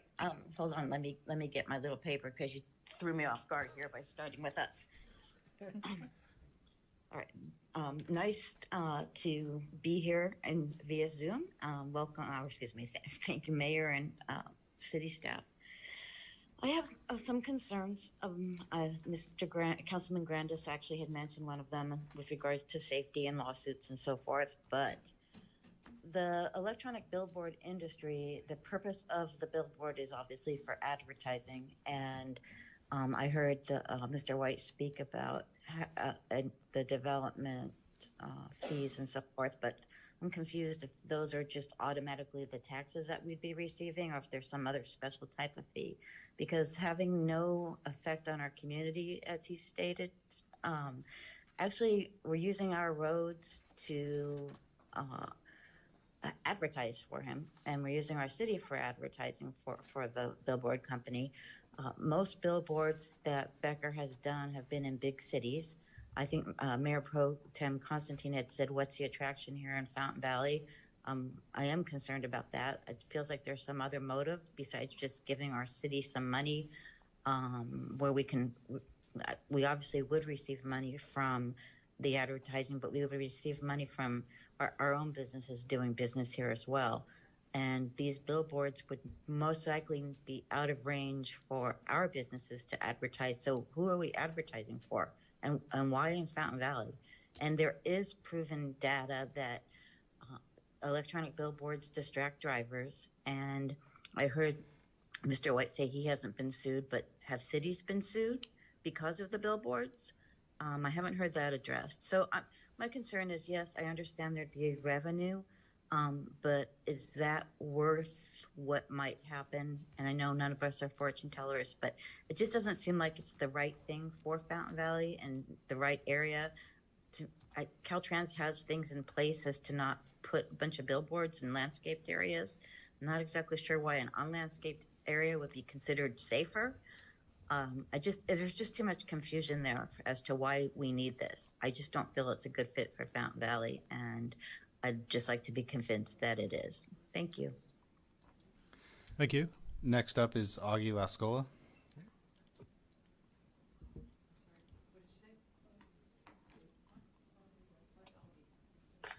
Hi, this is Augie Lascola. Augie, you have 3 minutes. Yes, and I object to the billboard. I heard the Becker board person talking about you can't see it, but believe me, you can see it because you have to read the ads on the freeway, and unfortunately, that's the dangerous part. We in Fountain Valley taxpayers, we don't want these dangerous billboards in our city. They will bring driver distraction, and they will be a cause for many automobile accidents and possibly some human fatalities. Do the math. The opportunity for a meager amount of $63 an hour and a 40-year lease of incoming revenue is not worth us changing our very strict signage ordinances to allow deadly weapon on the 405 freeway in Fountain Valley. That could take human lives, maybe your family, and maybe your friends. Is it worth it? Think about that and follow and read and consider the accident and fatality data. It is out there, believe me. Now, the Becker board representative said you won't see this sign anywhere in Costa Mesa or in the Crossing area. And believe me, you will. Because I do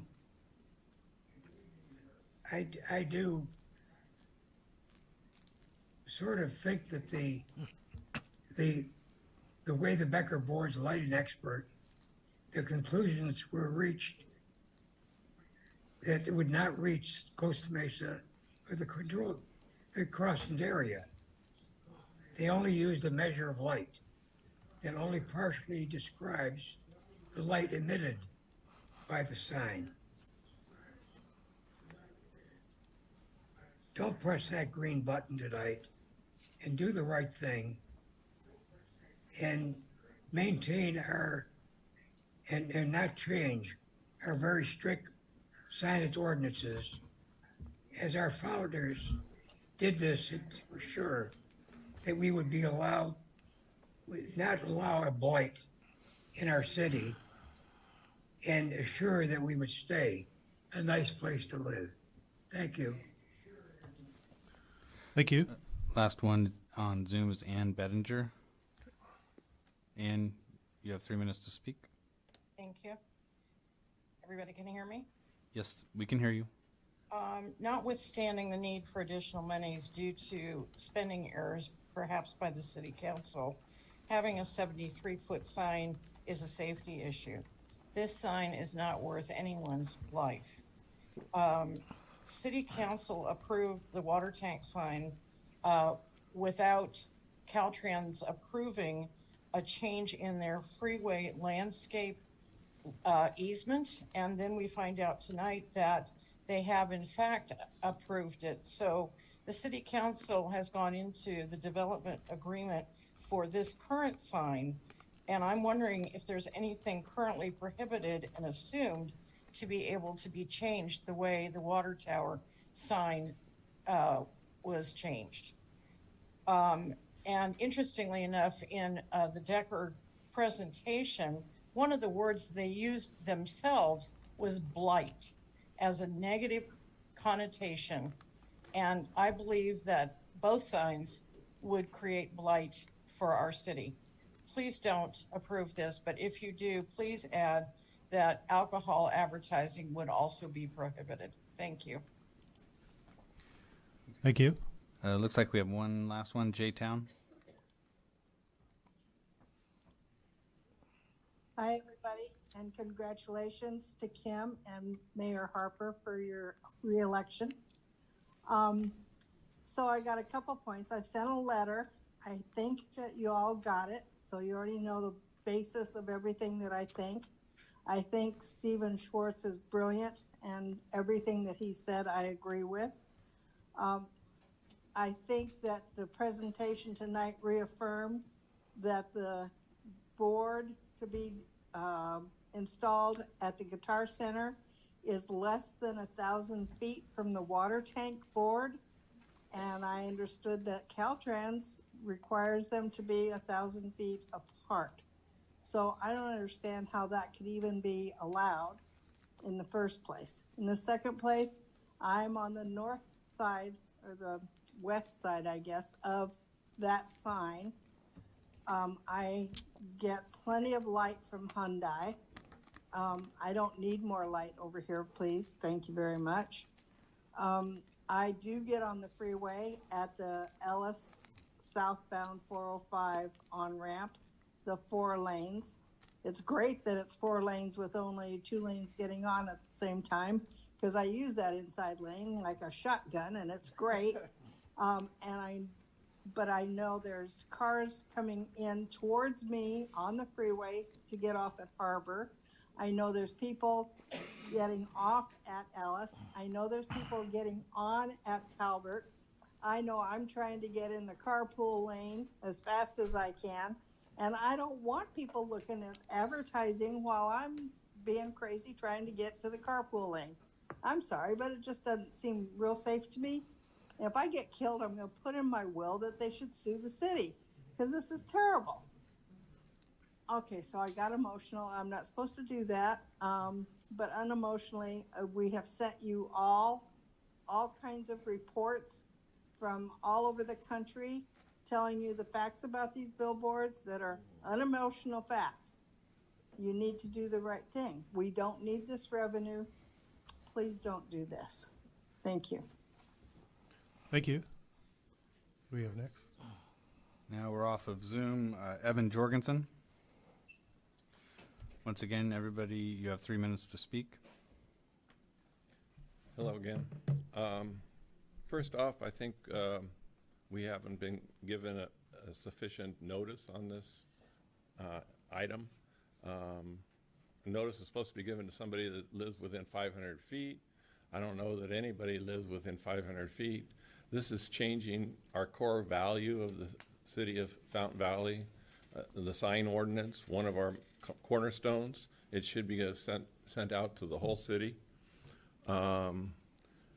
This fails the sign ordinance in 8 points that I have mentioned numerous times to you and to the Planning Commission on height, area, off-site, commercial advertising, the fact that it's just a billboard, it's pole mounted, it's an electronic message center, it's LED illuminated, and it's a traffic hazard. Caltrans prohibits electronic changeable message center displays within 1,000 feet of each other. A lot of Caltrans regulations are just on one side of the road. This one doesn't say that. It's 1,000 feet. You're in violation of that. 2, it says that it has to be put in industrial and commercial. This is being put into a mixed-use area. You said that you could change it every 8 seconds, and that's safe. But with 2 message boards, they're going to be changing every 4 seconds, so that's unsafe. And you said that there's only been 1 declassification in Fountain Valley. There's actually been a second one. It's from post mile 14.55 to 14.66, which is in the heart of Fountain Valley. It's next to Bouchard Street, the former site of Spec Services. Last council meeting, you had a closed session in negotiation with that site for something. I don't know what it is. I suspect it's another billboard. You know, you say you don't have the money, but investments have good years and bad years. CalPERS says you're going to be able to pay off the liabilities by 2036. What's the problem? Sales tax. These boards are advertising for businesses far beyond just Fountain Valley.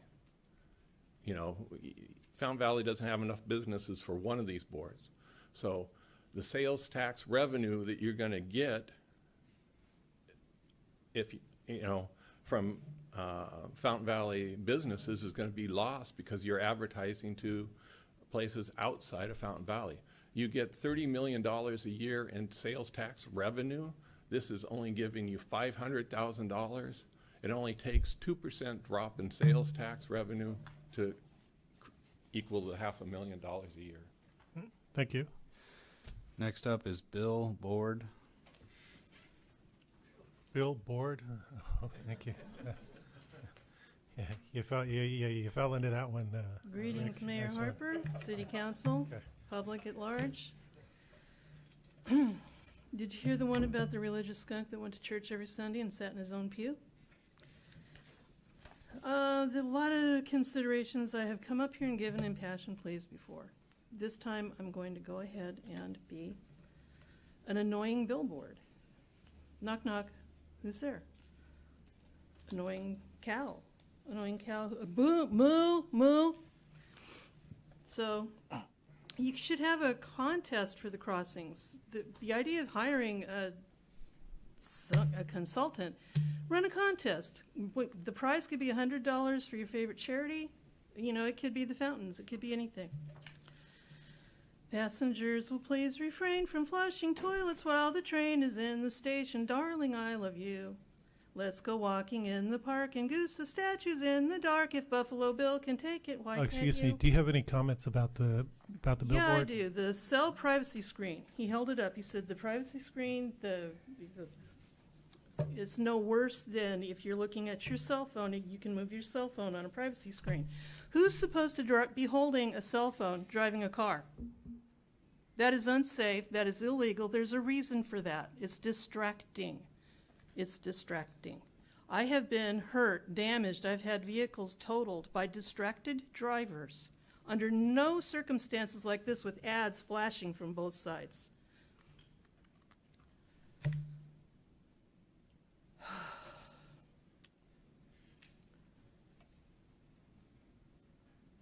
It's a lucky thing that as a single mom with 2 kids to raise and no help, no support, no nothing, almost homeless several times in the course of a lifetime. One of those times, somebody hit me in my cab driving from the rear. I was stopped. The light every day, Birch out there on campus by the airport. Every day, the lights were green, the lights were green, the lights were green. Traffic was backed up because there was always traffic. This guy comes through. He sees the green light, doesn't see a bright yellow taxi cab. He slams on his brakes. I look in the rearview mirror. Bam! And then I hit the car in front of me, which went bam into the car in front of her. CHP determined that when he hit me, he was going 45 miles an hour. Distracted driver saw a green light, thought, oh, it's all good. Didn't look at the cars. I was living in a motel with my kids, a weekly motel, barely able to make the money because the income was not good at that time. And I had to take a week off when I could not afford it. we damn near wound up on the streets, me and 2 little kids, because the job I had was the job I had, and I was working. I was doing my best to work and not be a welfare mom. And for me to have gone through that 30 years ago, I'm still wearing, my plates on my car are disabled. I have good times, I have bad times. There are times when I have to use a rollator to get around. You're looking at, I don't care what the money is, I think, frankly, your credibility is shot. I don't care what the money is, you're going to have responsibility for people being hurt, and that'll be on you. Thank you. Thank you. Andrea Martell. I have some clarifications for Mr. Becker. When these signs are lit up at night on the freeway, can the drivers see both of them at the same time?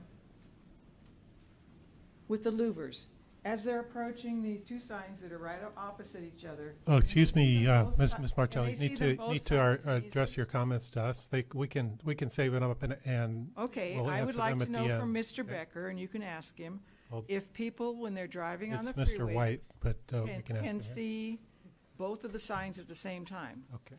Which to me, he can, he talks about the louvers, but that's a distraction point. It's attractive to look at, and instead of 8 seconds and you're cruising along and all these people are whizzing along, you've got something on both sides flashing at you. And also can he also tell us how far at night the message travels? I mean, can you see it a mile away or half a mile away? This is what's the light nuisance in the neighborhoods. If you can see that half a mile away, then that's affecting that neighborhood. Has he done a study? I know they've done studies on the effect of a single sign and the louvers and how they work, but how have they done a study with 2 of them that are facing each other and how those louvers kind of cancel each other out, and so you see much more of this for a longer space of time? This is questions to me, and it would have, and if it isn't resolved, we've got this crossings project going in, and all of the businesses and homeowners in there could be impacted if these issues of the opposing lights, the louvers aren't the same on them because there's 2 of them. If that's going to be a nuisance to them, what kind of housing are we providing for these people where they have to put blackout curtains in their apartment to sleep at night because they got this thing flashing every 8 seconds and message? And so it seems like we have a unique situation with 2 opposing billboards, and there ought to be some more answers before we put a final decision on it as to how they impact each other. I can see how the louvers would stop, the cars coming this way, but if you see both of them, then it could spread the whole effect. And we know we've had complaints from Hyundai, and they've had to turn their lights down and everything, but this is different because it's a message and it flashes. And that's you can't say humanly that you aren't going to be distracted by trying to see what the heck the sign is saying when it's in your face. So I would just like to see a few more answers clarified before you put the green light on it, so we're all more comfortable with it. And I think we could be made comfortable if we deal with these issues up front. Okay. Great. Thank you. Rudy Hubner.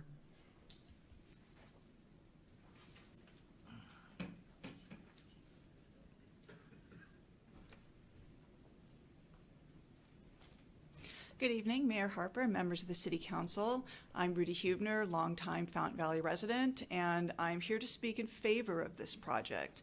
And the reason I'm in favor of it is we've been at the past council meeting and even in the beginning before this meeting officially started, looking over the city's finances. And I feel that I offer a unique perspective on this as probably one of the younger folks in the room.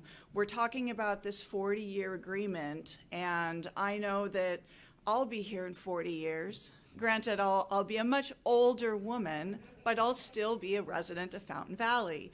And I look at this as an opportunity, as a revenue stream for the city at no cost to residents.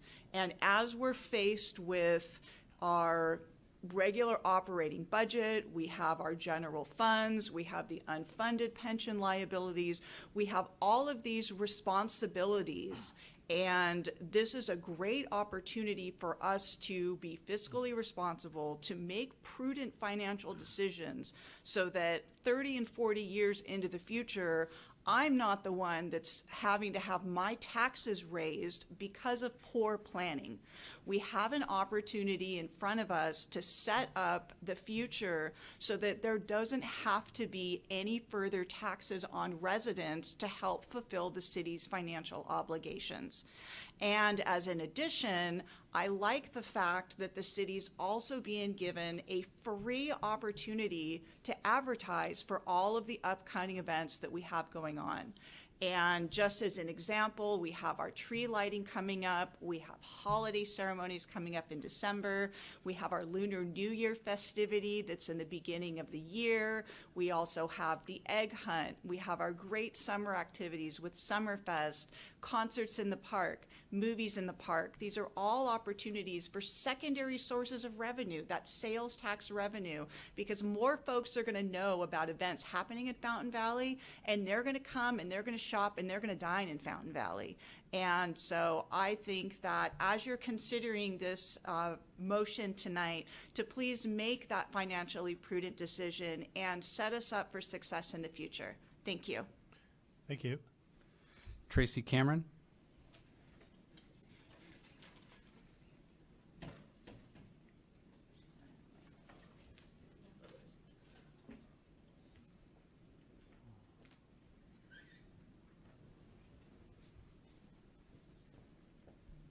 Thank you, Council, for allowing me to speak.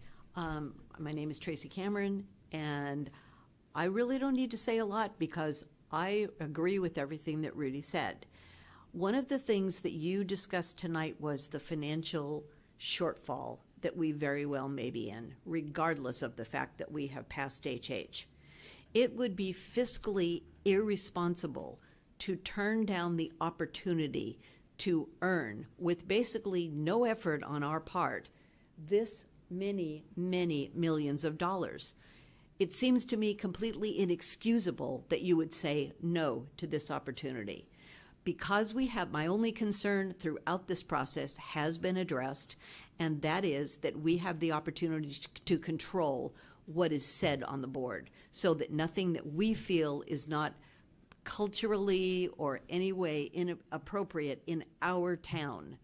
So we have an opportunity to advertise Summerfest, one of our awesome activities, other activities that happen in the city. And we have control of being able to say no to, for example, cigarette ads or anything else that we feel isn't a match for our nice place to live. So I totally support that we pass this and we allow this company to work with us and put this billboard up so that we remain fiscally responsible. Thank you. Next speaker, Susan Castellanos.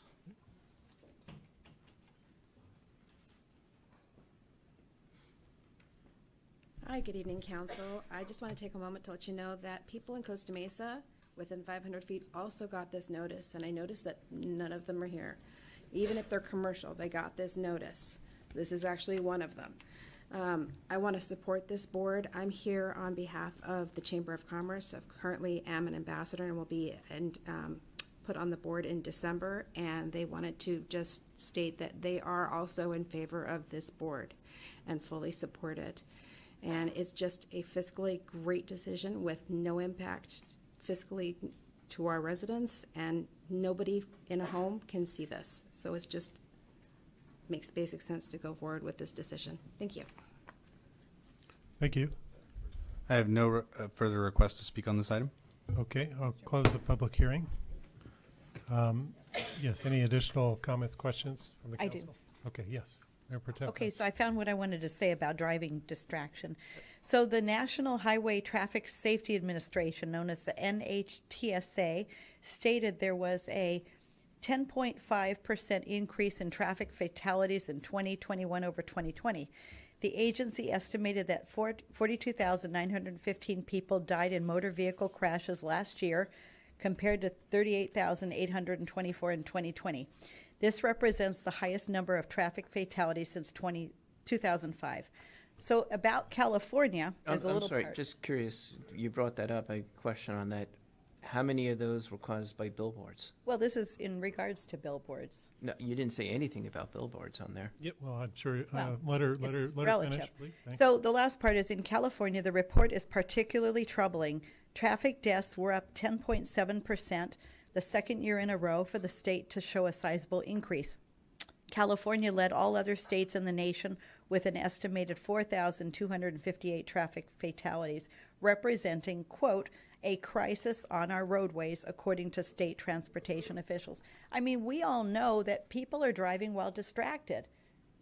You take your eyes off the road for any other reason, and it's distracted driving. Right there, you're getting on the freeway. That's why you're in that right lane. And then when you go around the corner, you're on the freeway. The whole area, like I said before, has been changed tremendously. It's wider. It's very, very different. I don't even know how the first one passed, but that's a whole other topic. It's insanity. We should not be sitting here. There's something that one of the public comments, no cost to residents and poor planning.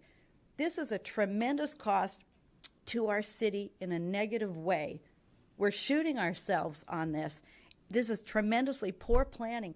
This is our coveted crossings area. Whether we change the name in the future, we don't want to be looking at billboards. Residents don't want to be looking at it. Drivers don't want to be looking at them.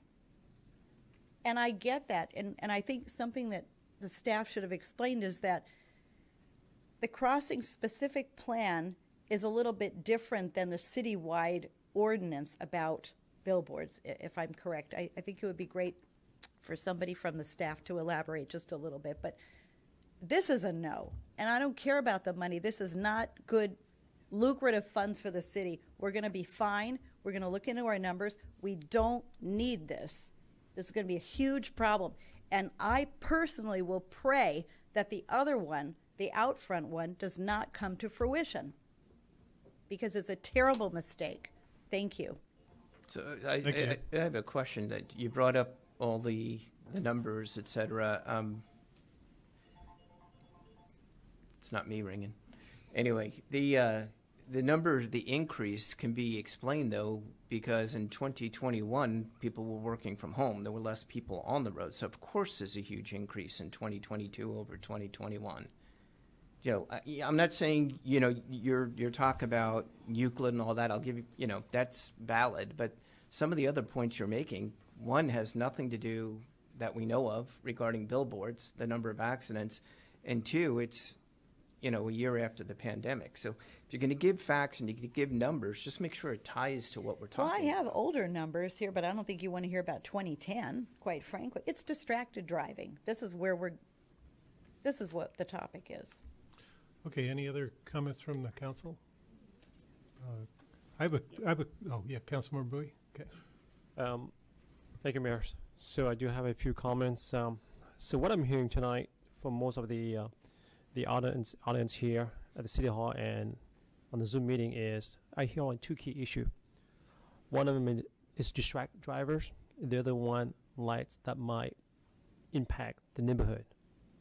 So, and some say that it's not a perfect locations.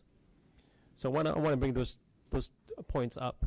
Can you bring up the map that shows where the locations of this billboard will be located at?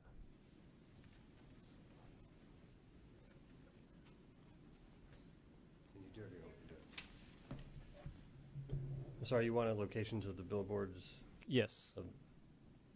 From the aerial point of view, looking down. The best image. Okay. So if you could zoom it out a little bit. Or is that only one? I can't zoom it. Oh, okay. Okay, that's perfect. That's fine. So, in terms of location-wise, I mean, I understand the concern of some of the residents. Yes, no money is more valuable than life. I think we all can agree on that. But in terms of locations on this particular billboard, I think it is perfect locations. Why do I say this? If you look at the surrounding area, it's commercial, industrial. So, I mean, I want to believe the other residents say that I could see it from my house, or another resident could see it. But show me photos that from any other house that you really could see this this billboard. I think you could see it, but from a distance. So the impact, I think it's minimal. Now, as far as the distractions, of course, it is a concern to anybody that you don't want to be distracted while driving on the road and cause an accident because of the billboard. Because of that, I'm concerned. So I reach out to a chief of police and see if we can get any report. And according to him, he reached out to Westminster, and they do not have any data that associate with an accident causing by a billboard, while they have billboard on their jurisdictions. I went even farther. I call a couple of councilmen from different neighboring city, and ask them from the time that they put on the billboard, has they have an increase in accident related to the billboard? And the answer is no. So, two different sources of informations. They're telling me no. But here, and those are professional people, right? They go their resource and they get the evidence, come back and give me those data. But here the residents say, there's accident. I have to believe on my chief of police on his data. I have to believe on my other city council who's reached out to their department to get the data. So I even asked them, well, you know what? What about CHP? Because we're talking about accident on the freeway, right? CHP must have something. Because the first thing I say, well, ask the person what happened. He's going to tell me whether he's on the phone or on the billboard. Well, there's no data that says it was the reference to the billboard. So what are the facts? I don't see any facts that the billboard is a distraction. And to further to Ingrid, to Mr. White, who said that Caltrans, if they didn't do their study and if there's accident caused by a billboard, I don't think the state of California would approve it, because they would get sued. Caltrans would get sued, the state would get sued, the city would get sued, and the person who put in the billboard will get sued. With an interval of 8 seconds. So, but it's going to be 4 seconds. Please be quiet in the audience. Thank you. So in And terms please be of quiet. Please so be in quiet. term I'm going to ask you one more time, then I'm going to kick you out. So in terms of distract drivers, I don't see that, because the data I'm getting doesn't show that. Now, as far as the light, one of the residents say, Hyundai, we have to ask them to shut it down because it's impairing the light into our window. Well, I agree with you, but Hyundai have a different light technology. As you have seen, not only see what they're telling you, you've seen the video. So they're using a different louver light technology here. So, and in addition to that, Mayor Harper mentions about the auto dimming technology. I think this company they are concerned about the resident. They do their due diligence and find the best technologies out there, right? Because definitely, I've gone to LA and I didn't see those billboards have the louver technology that he's referring to. You could, wherever I go, I see it. But this one does have that technology. So they do care about the people. So I appreciate that very much. In terms of, I'm sorry. In terms of restrictions, I saw that it mentioned about political speech. I would like to add also no political campaign, because speech is different and campaign is different as well. So I want to add that restriction is no political campaign. Am I correct on that, or that's different meaning? I think political speech will cover both. It will cover both? Okay, I just want to make sure that there's no political campaign on there as well. Now,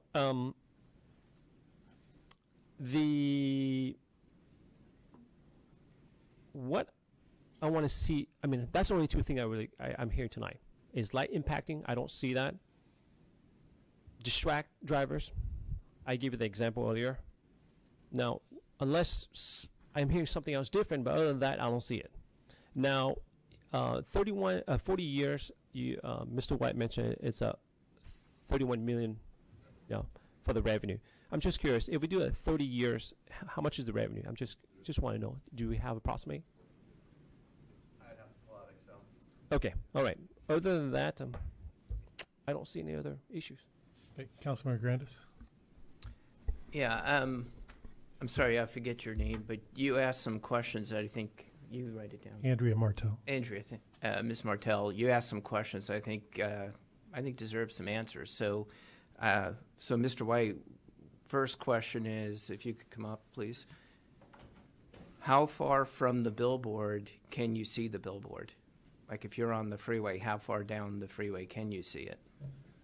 So they say that a good billboard is visible for 8 seconds, right? So yes, you can see a billboard.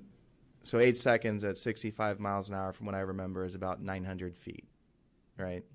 So this billboard in particular will, because the freeway is in a straight line, I would assume that the visible messaging would be somewhere around 1,500 feet away. When you're actually really seeing the ads and able to tell what it is you're reading, you're about 900 feet away. Okay, but what about the light that you could see? So, yeah, so if you pull back up this map, and one of the things that's nice about these light studies is the light study is measuring the foot candles. And it doesn't have that in here. The previous one did, which was our original digital submittal that didn't include the louver technology, which, again, the louver technology blocks any light pollution to the side of the sign. But even being visible, which is the freeway traffic, which is it's directed and intended to be read from, the very last measurement, what they consider that to be, would be the equivalent of a porch light measured from the same distance. So 1,000 feet away, a porch light from your house would be the same light pollution that I'm receiving or getting from the digital billboard with its dimming technology at night. How about 3,500 feet away? Along the freeway? From looking at the sign directly from 3,500 feet away, would you see it? You wouldn't be able. You would. Okay, because because I love Jay Town, and Jay is one of the nicest people I know, most passionate people I know in this city, and really cares about it. And she lives 3,500 feet from that sign. Yeah. I did Google Earth to make sure, and she's one of the closest. Okay. To the sign. There are others that are a little bit closer. They're about 3,000 feet. I went through Google Earth and I measured all the way around. There's a residential, the closest I could see in Fountain Valley was about 2,200 feet. So based on what you're saying, that's very little impact. Yes, to and what they could see from 2,200 feet. And unless their house is on the freeway, which obviously it's not, the louver technology would actually block any light spillage to well, the side. just in case their house happens to be at an angle Right at the that line. in line. That's what I care about, because there may be. So, okay, that answers that question. Let me just want to make sure. She asked a question also about two boards coming down the freeway. I would assume you would see both boards, maybe at different times, depending on the angle that you're coming, or maybe both at the same time. Yeah, and I don't have the exact measurement there, right? But, there are 14 lanes on the 405 here, 7 each direction, plus right-of-way, plus the distance between the freeway and the billboard. So I would assume these billboards are again, I don't have the measurement there. What is that? Almost 400 feet away from one another? Sorry. Yeah, go ahead, sir. I can make a comment to that. And a previous comment from the public about separation and the 1,000-foot separation. The proposed city billboard, if I can go to a larger slide here.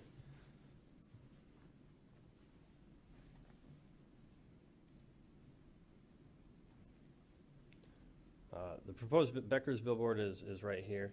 It's approximately 325 feet to the billboard on the city's property at the water tank. And the 1,000 square foot, the 1,000 foot separation requirement, that's on the same side of the freeway. It doesn't include across the freeway. That also came up in our staff. That question came up on Caltrans's website. It does not differentiate that. It just says 1,000 foot separation. Doesn't say on the same side or not. In the government code, it does differentiate same side of freeway. So if it was 1,000 feet and it wasn't allowed, would Caltrans allow this? They wouldn't issue an outdoor permit. So it's not really our issue, it's Caltrans' issue to say no in that case? Correct. Okay.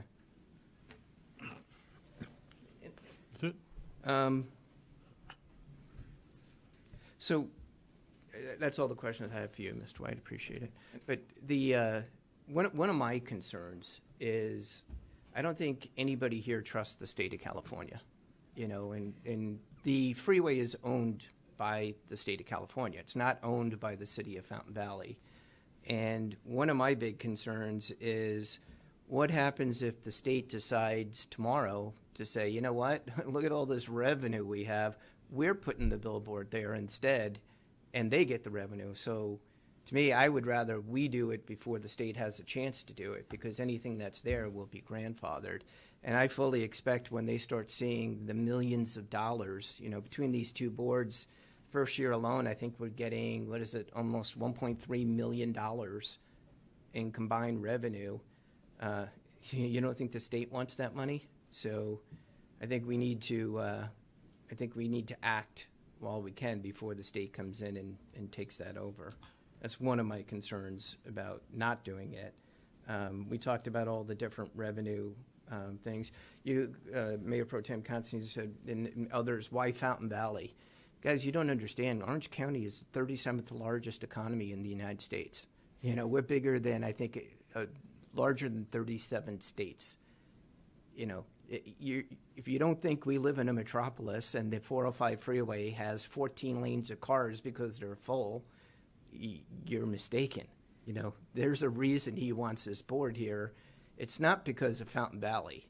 You know, quite candidly, he doesn't want a sign in Fountain Valley. He wants a sign on the 405 freeway. And that's why he's doing that. So it has nothing to do with, you know, I'm sure you're a nice guy and you want Fountain Valley to do well, but you care about that freeway, not about the city of Fountain Valley when it comes to getting your message out. So those are some of the comments that I have. Hey, Councilmember Bowie? Yeah, and quite candidly, I think that the data will all show that we probably will be one of the cities the highest pay on the billboard, right? On this one. Well, say that again? On the data-wise, I think we are one of the cities that will get paid the highest for right now on these projections. Yes. So it's only benefit our resident. Thank you. Councilmember Vo? Thank you, Mr. Mayor. I obviously have gone through many meetings regarding this proposed billboard. I know this is a love-hate relationship, you know, whether you like it. People go to Las Vegas and see all the light up, and they say, oh, you know, this is heaven on earth. And people that ride by a billboard sign and say, you know, this is trashy. And that's is you're entitled to your own opinion. As I'm sitting here, there are things that concern me, and I would like to direct to the attorney for the city. If there's a lawsuit arise from this billboard, is there a indemnified laws that protect the city in this? There are. We have a indemnity provision in the agreement that requires Becker to defend the city in the case of any lawsuit or just about any circumstance, and we were also requiring Becker to get a separate insurance policy. Becker's, I'm sure, well-funded, but we want Becker to have an insurance policy to make sure that if we do have to call on that indemnity, there's an insurance company that actually does the defense, and there's an insurance company that actually has the deep pockets to pay any judgment. So yes, there is both indemnity and insurance in this contract. And it's also true for the other billboard that the council already approved. That's correct. Well, for all considering the demonstration of the lower technology that would prevent light pollution to different driver from different angle. This is something new that I really appreciate the Becker board has come up with this proposed project, and you know, this is one of these requirements that we have had, and this is something that I think it will benefit all the drivers on the freeway. Thank you. Thank you. Hold on. Wait. I have a couple of questions for Matt? I have a couple comments as well for council. Oh, okay, go. But go ahead. Okay. One of the comments that Evan brought up was that we have a sign ordinance that doesn't allow billboards. How are we sort of getting around that with this particular billboard? And by doing this, do we set a precedent for other property owners in the city that want to put up a billboard on their property? I was going to speak to that as well. That came up, some comments. It goes with the bigger picture. Caltrans is just a piece of the puzzle in the permitting process with their permit for billboards along the freeway. The city still has the land use control, be it our sign ordinance and then the crossing specific plan. The crossing specific plan governs just a certain portion of the city, has its own sign regulations. This code amendment would just change crossing specific plan to allow for one single billboard, be it the Becker billboard tonight, in the city. The rest of the city sign ordinance is staying the same, which prohibits billboards, electronic signs, all the above. If another operator wanted to apply for a billboard, it would have to come before the council again as another code amendment, and they would have to also apply to Caltrans for a permit through them. Now, everybody knows the construction of the 405 freeway the last several years. A couple areas, and I just learned about this actually today, a couple areas along the 405 freeway have been declassified as landscape freeways, which opens that door to allowing a permit to be applied for through Caltrans. However, whatever jurisdiction that may be along the freeway, that local jurisdiction still has to approve that sign. So as it stands right now, there's only one permitted billboard in the city, and that's on the city's water tank that was approved by council. The code amendment tonight would allow for the second billboard in the city and no more, unless a future code amendment was applied for by another applicant. And not to get too far into the weeds, what about, we have billboards on Harbor Boulevard. Are those treated differently, or? Those were, to my knowledge, permitted before they were incorporated into the city, and there has been some discussions about removal of those over a certain time. Got it. Okay, thanks. All right. Well, I'll hear from Mayor Pro Tem Constantine. Yes. So, Colin, why would Becker boards need to have all that extra insurance? Would it be because of possible lawsuits, maybe driver distractions?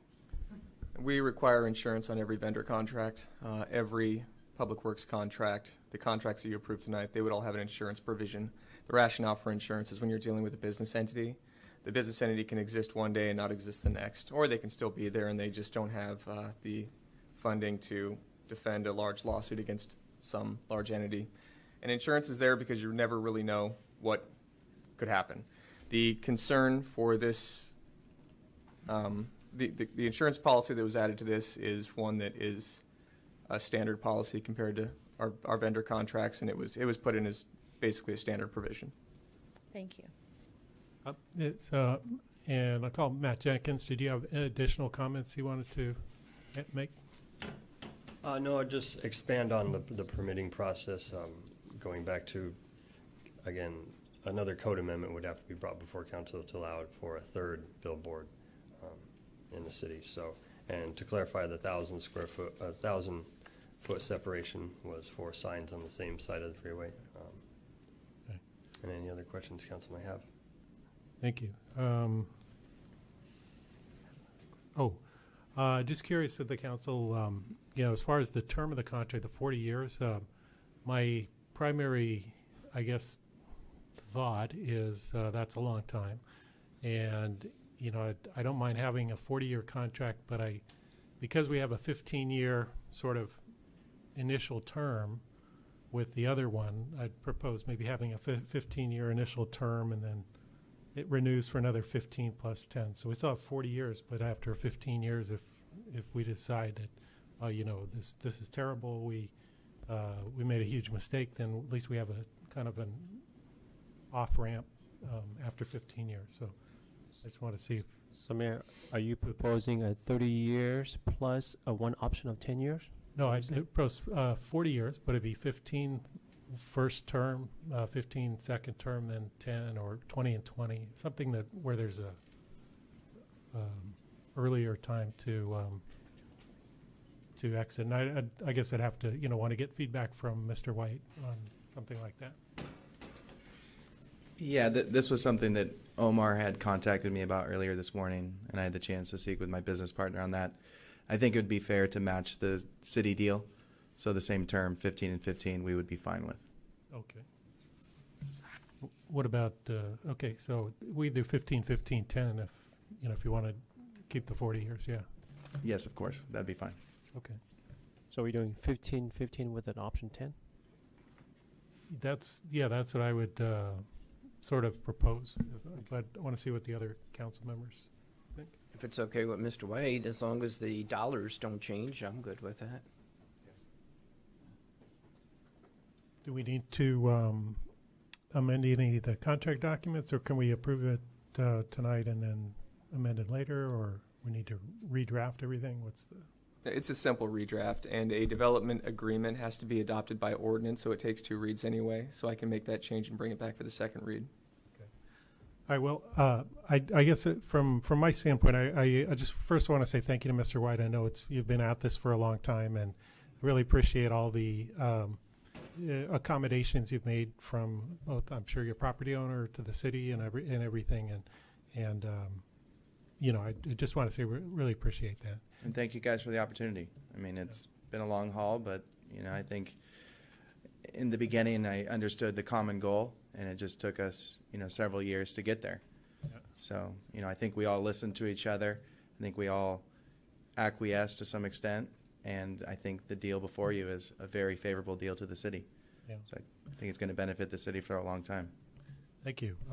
Yeah, and I also, Rudy Hubner mentioned the opportunity to advertise for city events and city advertising. I think that's going to be a benefit. And as Councilmember Vo said, it's definitely a love-hate relationship. Some people like them, some people don't, and that's okay. But I think that after kind of reviewing what they've proposed and the long-term benefit to the city, I'm going to be in favor of this.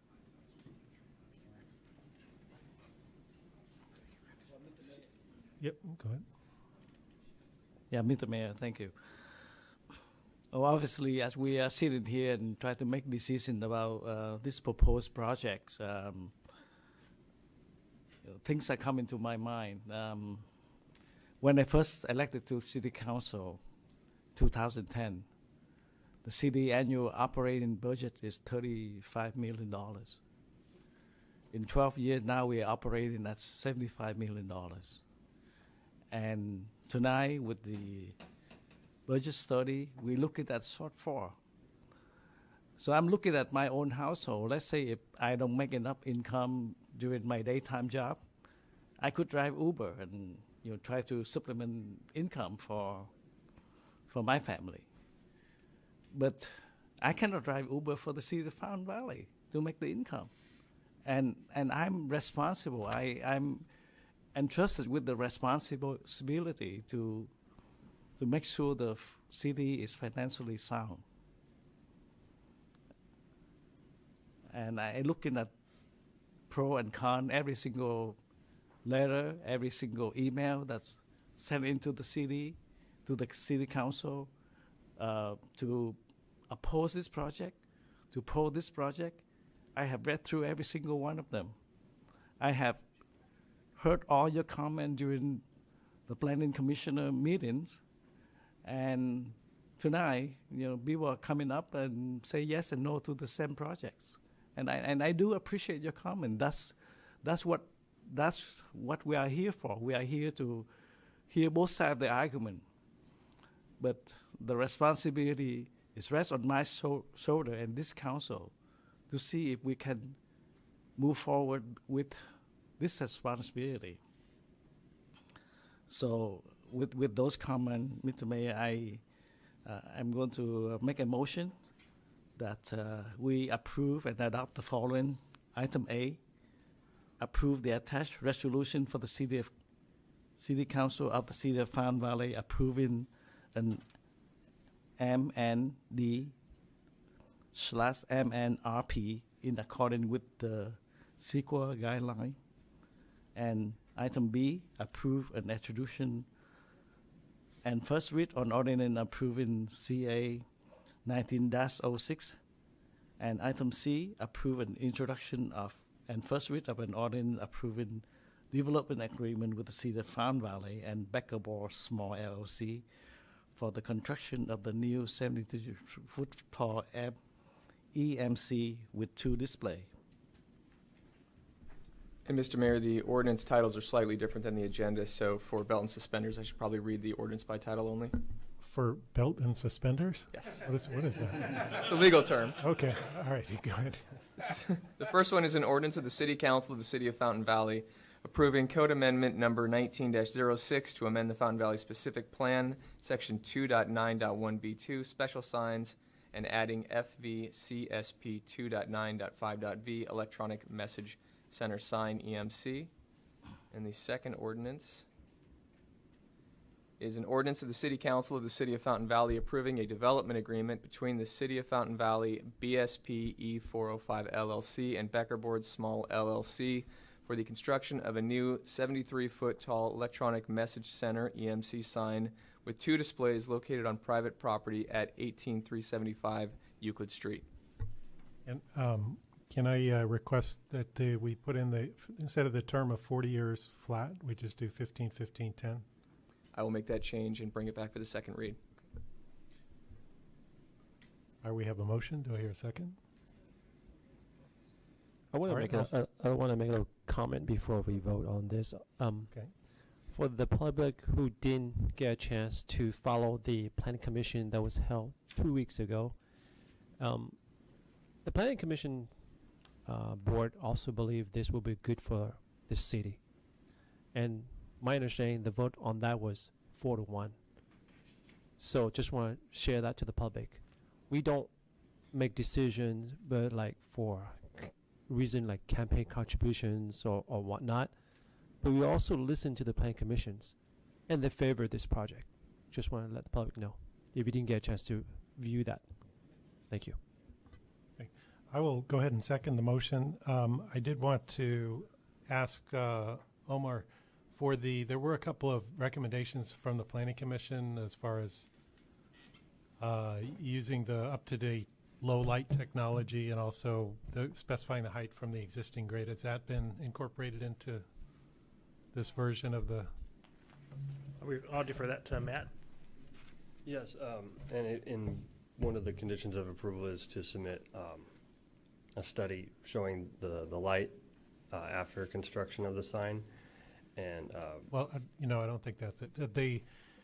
Your second point was on the light. Your first point was on the grade of the freeway. No, the Planning Commission recommendation, they recommended to make certain changes to the language that was presented to them, and just want to make sure those were incorporated. I don't believe that language was incorporated. We can make sure it's added back if the City Council desires. Yeah, it says insert a statement about using the latest technology for controlling the light. And I guess that was it. Okay, yeah. So I just want to make sure that's incorporated. We can make sure that's incorporated if the City Council desires in the second reading. Yeah. Okay.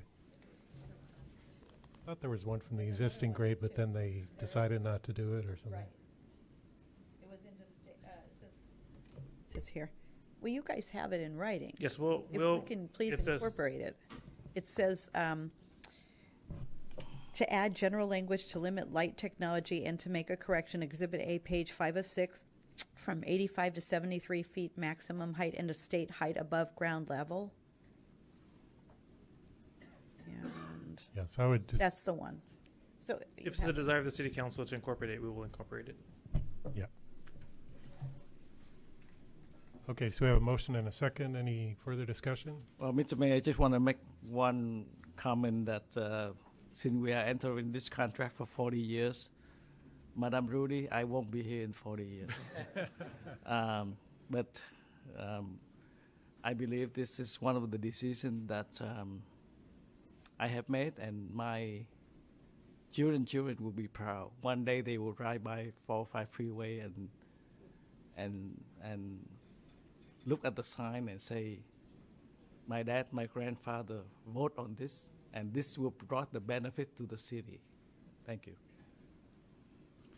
Thank you. All right, let's vote.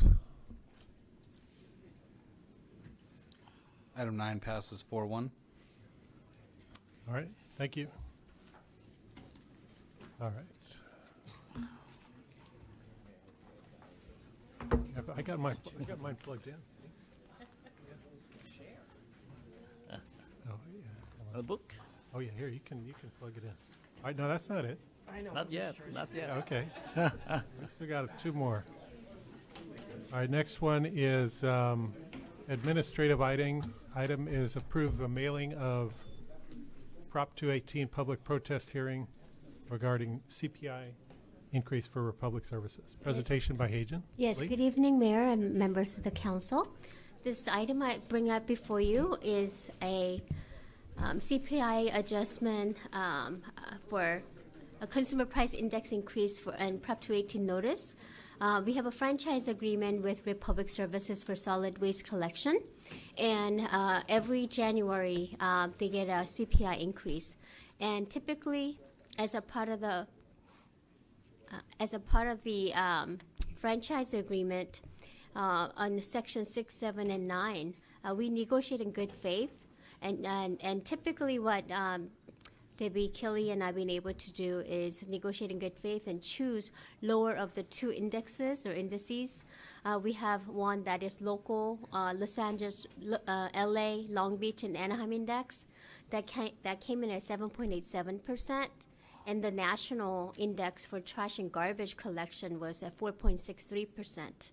And in good faith, we negotiated that 4.63%. Will be what we would like to apply for January increase for consumer price index.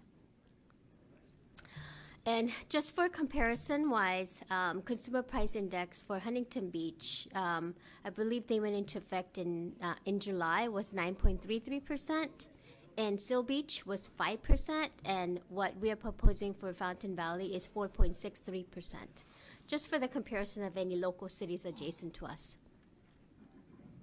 And I also wanted to present to you this table, which I was able to gather from our consultant who completed this summary just point in time in June of 2022. And as you can see, I kind of color-coded them because some of them are not serviced by Republic, but they're serviced by CR&R. Among the 12 cities that I've compared, right now, City of Fountain Valley is on the bottom half, number 11 out of 12.